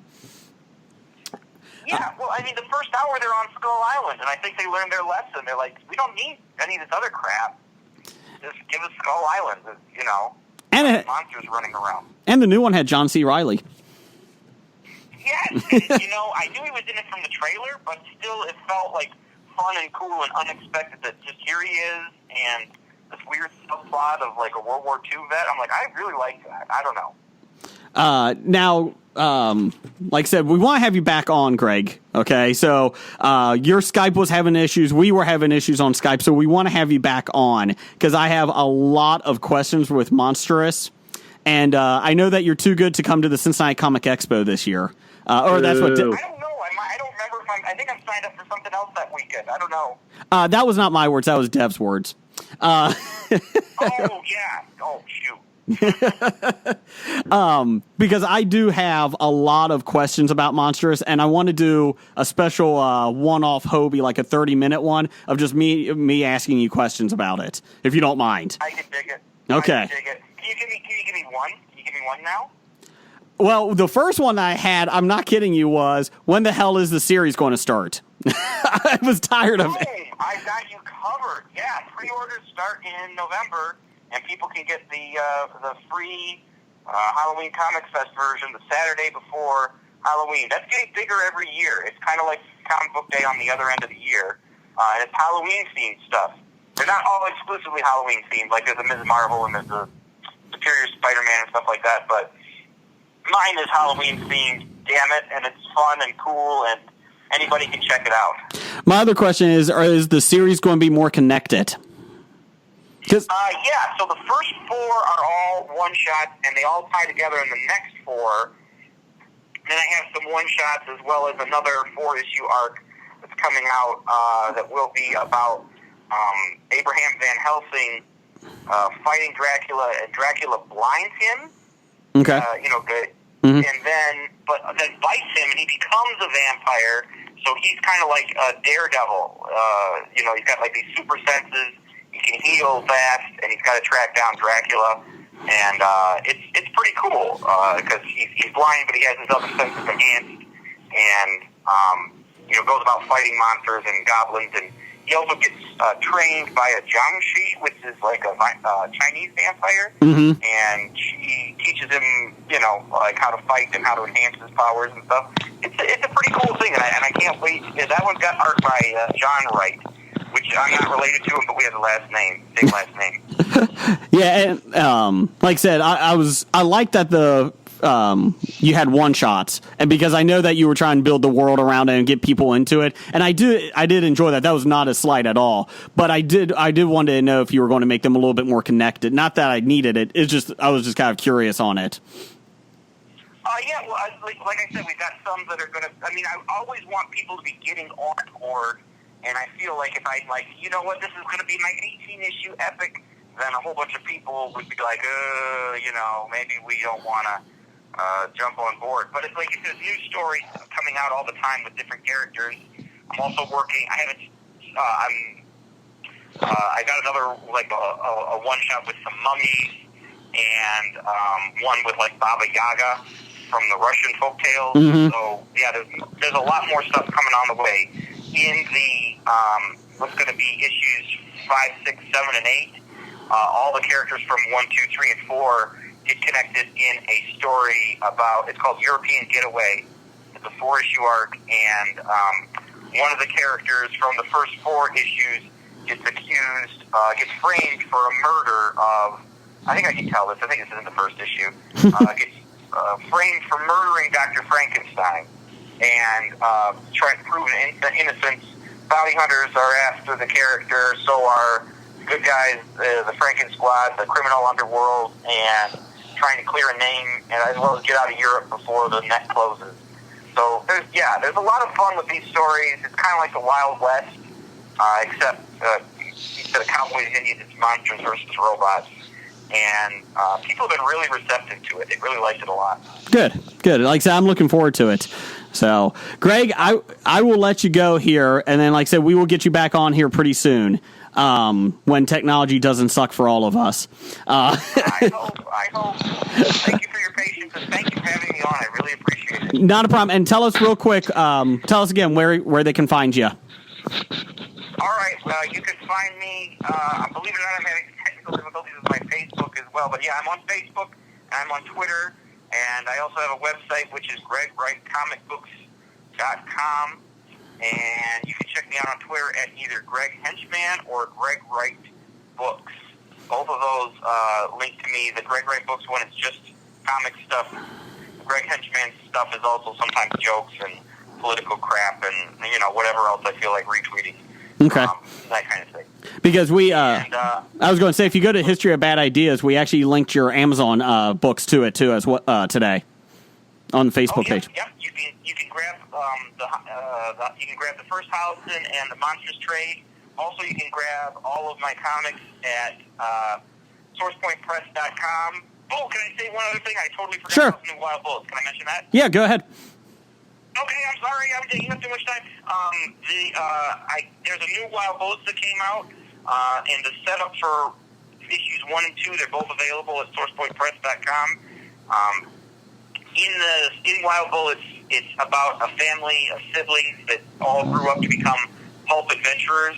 One's a monster hunter, one's a detective, one's a mad scientist, and one's like an adventurer. And they all go to their family's house for holidays, except they're deeply dysfunctional. So they usually wind up having to solve a murder, figure out how to not kill each other, that kind of thing. And when they each take a turn telling the story, a different artist takes over in a different style and genre. So you've got crime, sci-fi, horror, adventure, all in a pulp mashup murder mystery on Thanksgiving, and then the second one takes place at Christmas, so people can get full homicide for the holidays. If that was my family get-together, I would be more excited to go to. Right, yeah. I mean, who wouldn't want to go check out things where, there's gunfire and, all the different bullet siblings are quick on their trigger fingers, so spoiler alert, they solve all their problems with guns. Well, Greg, I appreciate it. We'll get you back on here. Again, guys, we will have all of our links at the History of Bad Ideas Facebook page, and we'll also have everything on Twitter, which is where we send a lot of stuff out. Everybody, please pre-order the Howson book. Pre-order it. That is the lifeblood. Get us into comic shops. Please help. And like I said, send me a link and we will get you up there, Greg. All right. Thank you very much. Thank you. Thanks, Greg. Have a good one. Thanks, Greg. Yeah, it's been great talking to you. Do you ever wonder when Spider-Man goes to the bathroom if the toilet paper sticks to his fingers? Do you ever wonder why Superman wears his underwear outside of his pants? My name is Imran. My name is Anthony. He's the Jock. And he's the Nerd. And we're your hosts for the Jock and Nerd podcast, where we sometimes try to attempt to answer these questions. This is a full spoiler podcast, and we swear a lot. Check it out for awesome geek news, interviews, and comic book reviews. Visit jockandnerd.com. We are your superhero TV, movies, and comic book culture curators. Boom. jockandnerd.com. Jock and Nerd. Jeff, what are you doing September 14th through 16th? I'm going to be at the Cincinnati Comic Expo. That's right. Duke Energy Convention Center in Cincinnati, Ohio. Hobie will be there. And We've Jeff, got our own booth. That's right. We have our own booth. We'll be playing trivia. Got a lot of great prizes to be given away, including brand new shot glasses for the History of Bad Ideas. They can be yours. You just have to beat us in trivia. Yeah. Or convince us to give you one some other reason. Correct. Just be nice to us. Follow us on Facebook. Anyways, but Hobie will be there. We'll be doing podcast, and we'll also be playing trivia. But we're not the only ones that are going to be there. Just announced this week, Benedict Wong from Doctor Strange, Avengers Infinity War, and Kick-Ass 2. Jeff, did you see this? I did. I saw the release there. I'll be honest, I might go poor this year with my photographs and pictures, or photographs and autographs. I'm not a huge autograph guy, but there's a lot of good ones this year. Carl Urban will be there. Just to let you know, he's in everything. Thor, Judge Dredd. I think he was in a Hobbit movie, right? Yes, he was in a Hobbit movie. Well, Lord of the Rings, technically not Hobbit, but yes. Peter Mayhew will be there. Chewbacca. Let's see. Also, Mary McDonald Lewis, who played Lady J. The voice of? The voice of Lady J in cartoon. I guess I should be more specific on that. Yes. Carrie Yules will be there from Princess Bride, As You Wish. I think that's how you say his name. Summer Glau. Until we're proven wrong. That's right. Summer Glau will be there. Yeah. Yes, she will. Again, Manu Bennett. And LeVar Burton from Reading Rainbow and Star Trek will be there. It's in a book, so take a look. The Reading Rainbow. Also, a lot of comic book artists and creators are going to be there. It's September 14th through 16th, Cincinnati Duke Energy Convention Center. Get your tickets now and come say hi to Hobie. And that again was Greg Wright. You can follow him on Twitter at Greg Henchman. And look at our Facebook page, The History of Bad Ideas. We'll be posting a couple things from his books. I do highly recommend it. I really did enjoy Monstrous a lot. And I'm excited about the ongoing series. I don't get many comic books anymore, but that is actually one that I picked up the whole series. And for once, I will actually give props to Dev. So thank you, Greg. We will have you back on here soon. Yeah, hopefully he'll come to the Comic Expo and we could have a beer with him in the green room. That would be nice. Also, hopefully Skype works for him next time.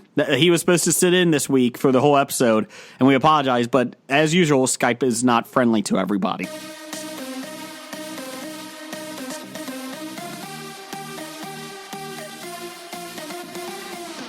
This week brought to you by Skype. Top 5 comedians that died too soon. This was brought up. This was actually my top 5 that I thought about because I was watching CNN this weekend on Sunday nights, and they had the History of Comedy, which is a really good show. And each week it's an hour long. They talk to stand-up comedians and, well, just comedians in general, movie stars and that, and writers and that, and they talk about a subject each week. I think last week was about sex and taboo subjects. Next week, I forget what next week is. Dang it, I had this planned, but I forgot.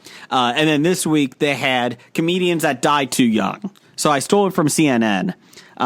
Thief. Yeah, sorry. But seriously, check out the History of Comedy. It's a really good show. It's a good documentary. So top 5 comedians that died too soon. They can be movie stars or stand-up comedians. So Blake, why don't you go first? Who's your number 5?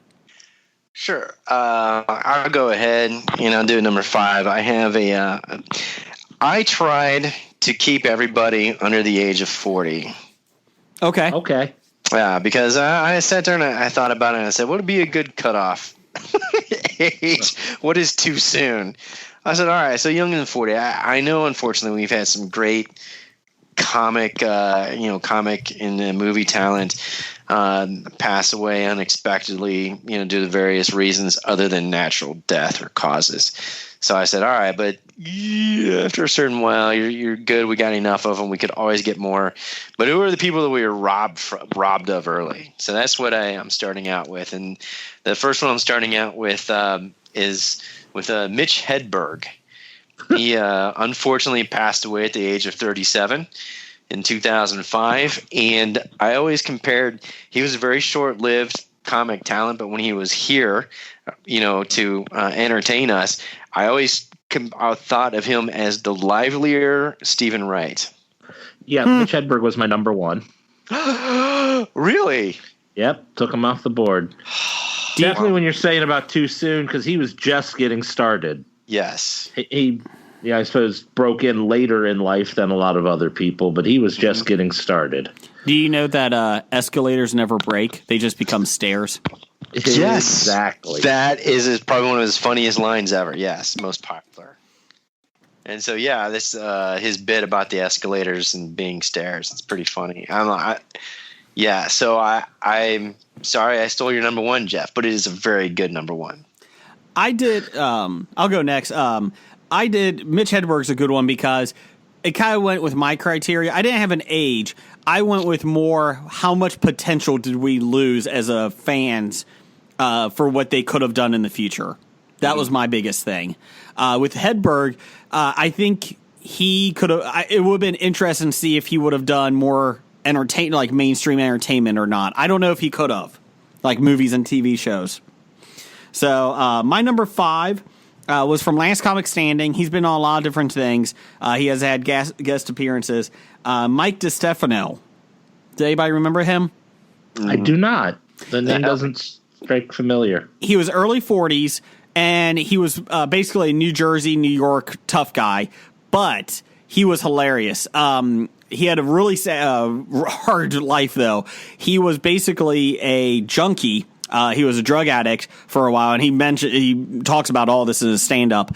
And he was a drug addict for a long time. His wife died of, I believe, a drug overdose, and he became a comedian, stand-up comedian, to deal with everything. And he actually was diagnosed with HIV at one point. And so he nothing be more uplifting than this here. But anyways, he was on. I first noticed him on Last Comic Standing, and he was just, there was something about him that he came into the game a little bit later in life, but it would have been really great to have seen what he could have done. And he died, I believe, of a heart attack. I'll double check on that. I saw it earlier, but I forgot. But basically, just from the hard life that he had. And he was just getting popular, or at least more well known, when he passed away. So that's my number 5. Jeff? I would say, like Blake, I was putting kind of an age limit. I was saying no one over 60. But then the closer you got to 60, the less likely you were going to be on the list. So I kind of weighted that way. But so there aren't really going to be anybody over 50 on my list, I don't think. But my number 5, I'm going with Patrice O'Neal. He's a African American stand-up comedian. Mm-hmm. He died at the age of 41 in 2011, it says. But he was one that whenever I'm flipping channels and I saw a stand-up of his on, I'd always stop and listen to it. I even can't even tell you any examples of his jokes, but I just know he was just like very conversational in his comedy. Mm-hmm. And so he was one of my favorites there. I saw him on a couple people's lists and that. I didn't realize that he was in a coma for a month before he passed away. Yeah, apparently it was like a diabetes-related stroke or something. And they said if he ever woke up, he would never be able to talk again. And I guess his girlfriend, who was with for years, said that would have just killed him anyways because he obviously was a comedian and that's what he loved. Yeah, that's unfortunate. So, what's number 4, Jeff? Let's see. My number 4 is John Pinette. Help me. Large white guy who kind of like had a baby face. He was on the last episode of Seinfeld. I think is this the mugger, the guy who was victim? Yes. Yeah. Okay. Yeah. He was 50, so maybe it wasn't too soon, but he was just getting his breakthrough. But he always made me laugh. His bit about going to an all-you-can-eat Chinese buffet was always one of my favorites. And he also had a bit about whitewater rafting. So those were hilarious if you get a chance to see those. My number 4 was a little bit more mainstream. I believe she was 57. And you can just say her last name, Kahn. Madeline Kahn? Yes.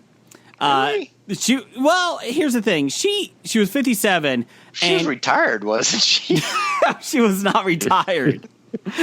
But I loved Madeline Kahn. She was funny. I agree.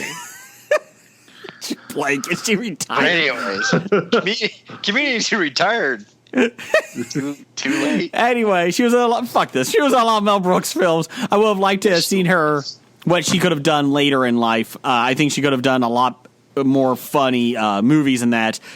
She was in, like I said, a lot of, Blazing Saddles, History of the World, She could have been Betty White before Betty White. Correct. Fuck you, Blake. You just mocked her. What's your number 4? I'm so sorry.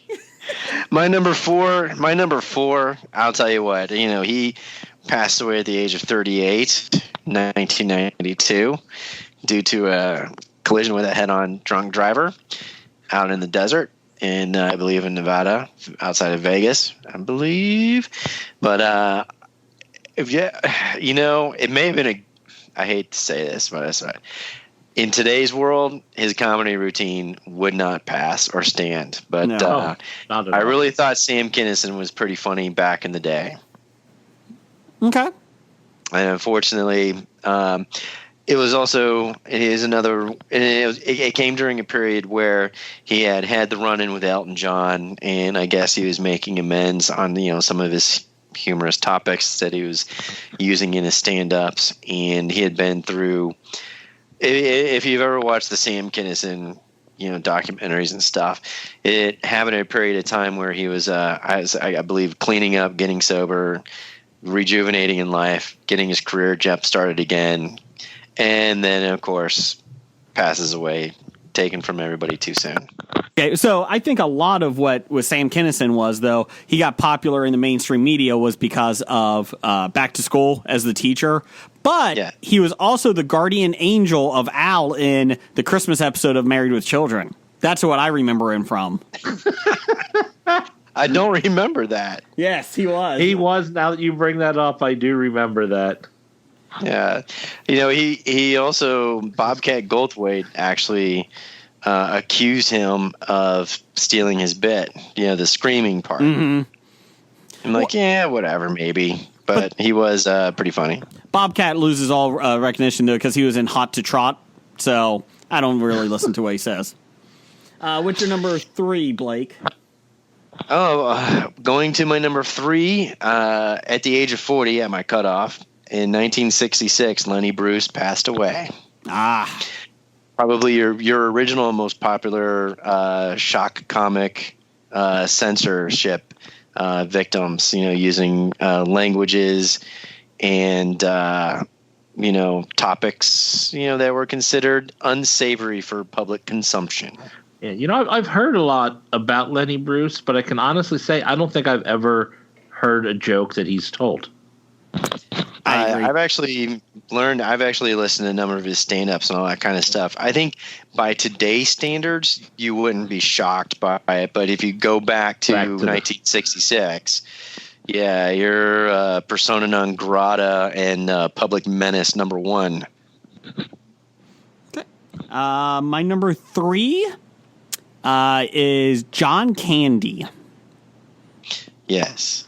And I was actually surprised when I was researching this. I didn't realize he was as young as he was when he died.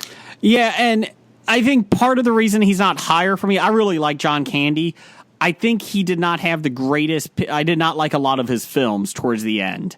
Wagons East. He had a lot of clunkers in there. So just remember the good ones if you're trying to remember him. Correct. But yeah, he was 43, I think, when he passed. Mm-hmm. Which is like, oh crap, I'm older than that now. With him too, like I said, Uncle Buck stands out. There was a lot of, even The Great Outdoors, which I did not like because I think a lot of it was Dan Aykroyd I didn't like, but I like him and I liked his personality. And that was the biggest thing. Planes, Trains, and Automobiles. I really love that movie, even though it has a depressing ending. But I thought, something with that was with him. He had a decent amount of range, and that kind of hurt when he died at 43. I think he was 43, is what you said, Jeff. Yeah, I think that, and like I said, I was surprised. I don't know. He just felt like he was around forever, and he felt older than that. Mm-hmm. So that was my number 3. What's your number 3, Jeff? My number 3, she passed away at the age of 42. Mm-hmm. Is Gilda Radner. Okay. From Saturday Night Live? Yes, that's where she certainly got most famous from, and I always found her funny, and unfortunately illness took her away because I think she had a lot more to do. That was you guys got, Blake's got Bruce, you got Gilda. It was different too because I saw all them, and I'm not doubting that, but I came from a different era, a little different generation, couple years older, so I did not see them in their prime at all. So with them passing away, it didn't affect me as much. Yeah, you would have to go back to like a lot of what Gilda did on Saturday Night Live and et cetera. I mean, that was pretty funny. And at the time in the 70s, female comics, I mean, that was a big deal. And also, she was one of the people on the CNN documentary last night, the history of, 2 nights ago, History of Comedy. Yeah. And Jeff, she was on the Gary Shandling show. That was her last appearance, yes. Mm-hmm. And she said that they said that she wanted to do that, but she didn't know how the crowd would react to her since she was gone for so long. Yeah. Mm-hmm. Oh, yeah. Oh, no, the crowd loved it. Yeah. I've got the complete box set of It's Gary Shandling show. And one of my favorite parts of that is she comes on and Gary's looking at her and he goes, well, I haven't seen you in ages. You haven't been on TV in ages. And she's like, well, I've had cancer. What's your excuse? Mm-hmm. Yeah, I tell you what, I think a lot of Gene Wilder's, what I consider Gene Wilder's like reclusiveness started when Gilda passed away. It was like all of a sudden he wasn't interested in doing as much anymore. I don't blame him. What's your number 2, Jeff? My number 2 is Chris Farley. Okay. I think Chris Farley, everyone knows him and the stuff he's done, but I think it speaks for itself. But he was one that I thought, he was more potential. He was just ready to even break out huge, but lived too fast, died too young. He is an honorable mention for me. My number 2 is somebody I got to see on this Comedy Central roast. And then he was on Tough Crowd with Colin Quinn and mocked Dennis Leary, even though I love Dennis Leary. And then I started watching a lot more of his stand-up. It was Greg Girardo. Do you remember him? Oh, yeah, I know who he is. Okay. I really liked him a lot. He was Harvard educated, graduated from there, was an attorney, and decided to become a stand-up comedian. He had some drug issues, too. And I believe that is what he actually passed away from, was a drug overdose in a hotel room. I think when I was looking at the list, I was reading about him, and I think it said prescription painkillers. Yes, that's what it was. I'm sorry. Yes. So yeah, I don't think I remember seeing him, but I have to check him out if I get the chance. His roasts are pretty damn funny. When he does, he's got some good jokes. Yeah, good. And he was funny on Tough Crowd. So that's my number 2. Blake, what's your number 2? My number 1 and number 2 were pretty neck and neck. Mm-hmm. So I had a really difficult time with them. So I went with my number 1 defaulted to the younger of the 2. My number 2 is Andy Kaufman at age 35 in 1985. Okay. I'll tell you what, you being a wrestling fan. I know. You have to appreciate the thing about Andy Kaufman was you couldn't, he had so many people fooled for such a long time, in regards to his bits, and people actually took him seriously, and he was so good at it that people didn't know if it was real or if it was Andy Kaufman pulling another joke.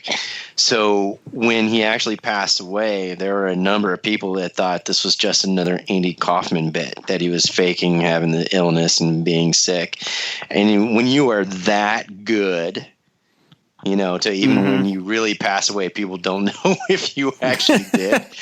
I mean, in the age of performance artistry and comedy, I think this guy, he's only number 2 because he's 2 years younger. He passed away 2 years older than my number 1. Who's your number 1? My number 1 is John Belushi. I figured. I knew he passed away early, but I didn't know it was 33 years young. Ouch. When you think about that, holy crap. So that means, his time on the original cast of Saturday Night Live and all that kind of fun stuff is pretty crazy to think that he was doing that in his mid-20s. I mean, he was that young to get started, and of course was, having some very good successes. Some people may or may not agree with his movie. I mean, when he was in his mid to late 20s when he had Saturday Night Live, and that's when comedians that knew him and was with him and performed with him and even knew him from SNL said that was his later stuff. I mean, his even earlier years he was even better. So it's insane to think what another 40 years could have been for this guy. My number one is one that really sucks for me because he was amazing in everything. And if people listen to the show for a while, they should have no surprise. Phil Hartman. Love Phil Hartman. Yep. That one hurt. I knew he'd be on your list. And you know what? I feel like, professionally, my career is the same way. We're masters of impressions, both of us. God. When people talk to me, they go, "You're very Phil Hartman-like," and I was like, "Well, thank you. That is a great honor to be called that." So some people just want to watch Roll Bone, but yes, Phil Hartman was killed by his wife. It was a murder-suicide, and he was actually on news radio at the time. And that she had some mental issues too. Yes. I mean, that was part of the reasons behind that. Yeah. There was some major issues, and it also, I think, was the final blow to news radio. One of my favorite sitcoms. Once he left, the heart of that show was gone. So, and John Lovitz couldn't fill that. So, why couldn't it have been Lovitz? Yeah. Why didn't Mrs. Hartman kill John Lovitz? What's your number one? Now. And what was your number one? Mitch Hedberg. Okay. Anybody have honorable mentions? No, but I did make an interesting observation, which What's is that? very unfortunate. The common theme that runs through all of these talents, I would say 95% of these talents, they're all drug addicted. They're all drug related. It's amazing the number of comedic talent that these men and women had, and for the most part, it seems to be all related to drug addictions. Now, there are a few exceptions in regards to, Parkinson's and diabetes and cancer and stuff, but it is like drugs. I'm like, wow. I think did you find that interesting? I kind of figured it was kind of like they were on the road all the time. They're probably not eating the healthiest. They got a lot of vices to cope with everything. Comedians in general, stand-up comedians are have some type of tortured past or something in their psyche. So I think they always go to whatever vice. So that's why I'm not surprised by it, but it is a little interesting to see a lot of them were from drug overdoses or alcohol. Yeah. Well, alcohol is a drug. Correct. Well, that's the thing, especially the ones that that actually died too soon. Chances are they died. Drugs is a big reason on why younger people do die. True. Yeah, that's true. Jeff, you have any honorable mentions? I think Belushi I had as an honorable mention. I had John Ritter. Yeah, I've considered him because I am a big fan of John Ritter, but he was 54 when he passed away. Correct. Now, granted, he could have had another 20 to 30 years. Well, but like I said, I wanted to go with more of the shock value of losing people young. Well, on the show, not to go back to it, but the CNN one, History of Comedy, they said they were interviewing people like Don Rickles. That really shocked me. He was 88. What? Yeah, I'm like, what? They're like, well, he still had years left in him. He had a lot of good years. Let's give him some breaks here. That's the thing. It's like, I saw like George Carlin's name. Yes. And it's like, well, yeah, it sucks that he died, but too young. He had a great life, a great career. And so, yeah. So here we go. We got some listener feedback here. Hop Nation USA, at Hop Nation USA on Twitter, had Patrice O'Neill. Mitch had. Hey, that was my number 5. Yeah, that was my number 1. I like this choice. And he said, end of list, end of his list. Kevin at Cincy Explorer He had 2? That's all he had? Yeah. He said, and they both made I like him already. Kevin at Cincy Explorer had, damn, this was a tough one. Number 5, Andy Kaufman. Number 4, Gilda Radner. 3, Chris Farley. 2, John Belushi. And number 1, which I saw on some people's list, Robin Williams. Yeah, like I said, he was a great loss, but he had a lot of good years too. Yes. His portfolio was pretty wide. Yeah. Oh, his documentary on HBO is really good, by the way. If you had a chance to see it yet. I have not. I've heard about it, though. I heard it was really good. Yeah, you should watch it.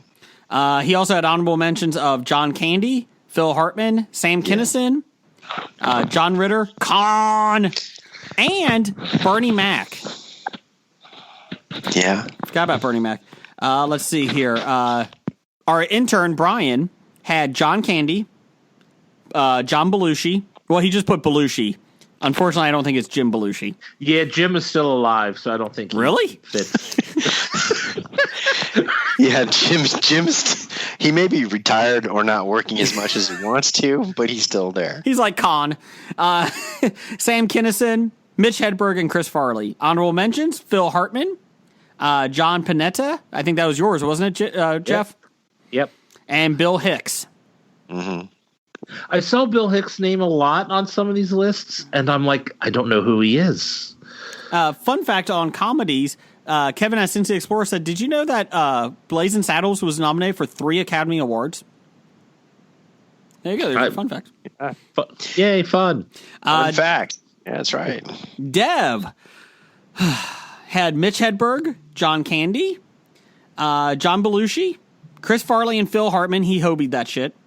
And number 1, he hobied it too. Greg Girardo and Robin Williams. Chris Richardson from Over the Seas over at 365 Flicks in G'day, lovely England.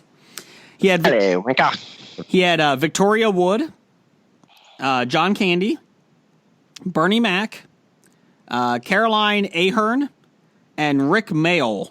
Mayall, M-A-Y-A-L-L. Yes, true. Sometimes being, dirty Yankees over here, we get focused on our own, comedians. So we forget about our wonderful British cousins from Europa. Well, the clip that they showed on that show on the History of Comedy, Blake, was the one that you've talked about before with the Monty Python cast coming out with the urn of Graham. Graham's urn, and they knock it over. Yes. It still makes me laugh. Sean Kuhn had a Pittsburgh Nerd. Had Bernie Mac, Richard Jenny. I forgot about him. Greg Girardo, Sam Kinison, and Phil Hartman. Joe Keating. He had Chris Farley, John Candy, John Belushi, Greg Girardo, and Mitch Hedberg. I see a sense of same people in these. Yeah. And the Dit Man's wife. Your Dit Man's wife. Your radio partner had Joan Rivers, John Ritter, Chris Farley, John Candy, and finally Robin Williams. So too young for her means 90. Under 80? Joan Rivers was like 80 something. Oh yeah, good. How old was Joan? I'm gonna look that one up. So, but yes, that is our top 5 this week. Yes, 81. Joan Rivers was 81. I actually thought she was older. Yeah, officially 81 when she died. We will be back. But to wrap up the comedies, another good documentary, and I'm surprised Andy Kaufman wasn't on as many people's lists. It was a little bit before my time. Are we a little demographic? Is that what it is? The demographics could be. I'll put it. And to me, Andy Kaufman wasn't laugh out loud funny. Mm-hmm. And I think that's kind of why, I don't really think of him. It's like as one of my favorite comedians type thing. It's like he did some bits that, you had to think about and were great, but they didn't make me just laugh. That's true. I can see that. But if people are out there and you got the time killer, go to Netflix or whatever. Watch the Andy Kaufman documentary about Andy. It's pretty wild. Although his Mighty Mouse bit was that Saturday Night Live? Yes. It's one that is so awkward that and goes on for much too long, and that's what makes it great. After a while, you just are laughing just because it's just going on and on and on. Mm-hmm. So, that is our top 5 this week. We want to say thank you to Greg Wright from Monstrous and Source Point Press. Holliston, Last Monster Standing, Wild Bullets. Go pick them up. And he may be at the Cincinnati Comic Expo. I know not many people want to come to Cincinnati, but a lot of people do want to come to the Cincinnati Comic Expo. So please take a look. Also, next week we'll be back in the studios. So we get to see each other's faces again, guys. Yay. Boo. Maybe. I don't know. So Roger says goodbye. Goodbye. Walking Dead to Talking Heads, from comic books to TV sets, there's a history. It's not so bad, there's the history. It's the history of bad, so bad. The history of bad, it's bad. The history of bad ideas. Podcast. No bad idea. Nope, I guess we forgot. We forgot the bad idea. Okay, so ready for addendum here real quick? Oh, yeah, I didn't have a pen, so I have nothing written down. Okay, I do. So, since I'm the only one that had a pen and wrote one down here, Yes. I had 4. Okay. Names of the title. He drew the apple. From the guy that drew the apple. Apples. I got it. A monstrous episode. I would say that see what fits. you did there. You see? Because a I see what you're monstrous. doing there, yeah. And that Skype is a monster and annoying. Skype is a monster. And actually, I only had 3. Sorry. And this is my other one because I can't read what I wrote. The other one is the Woo Lady. Woo! Woo! Nothing about pajamas. I thought there was going to be some pajama references. Now with pajamas. Now with pajamas. Done. But can I add a little bit more about the Woo lady that's in the front? Sure. She was kind of dressed as a Viking with a corset, and it just was, so yeah, just use your own. You can fill in your own visuals there. But she wooed. She did a lot of drunk woos. Woo, yeah, exactly. The drunken Woo lady. Drunken Woo lady. Okay, so what's our title? I don't know. I have no idea. I have nothing written down either. I'm going with There's I'm going monstrous episode. Or Now with Pajamas. I like Now with Pajamas. Either are fine with me. I'm going with Now with Pajamas. You've been listening to Hobie.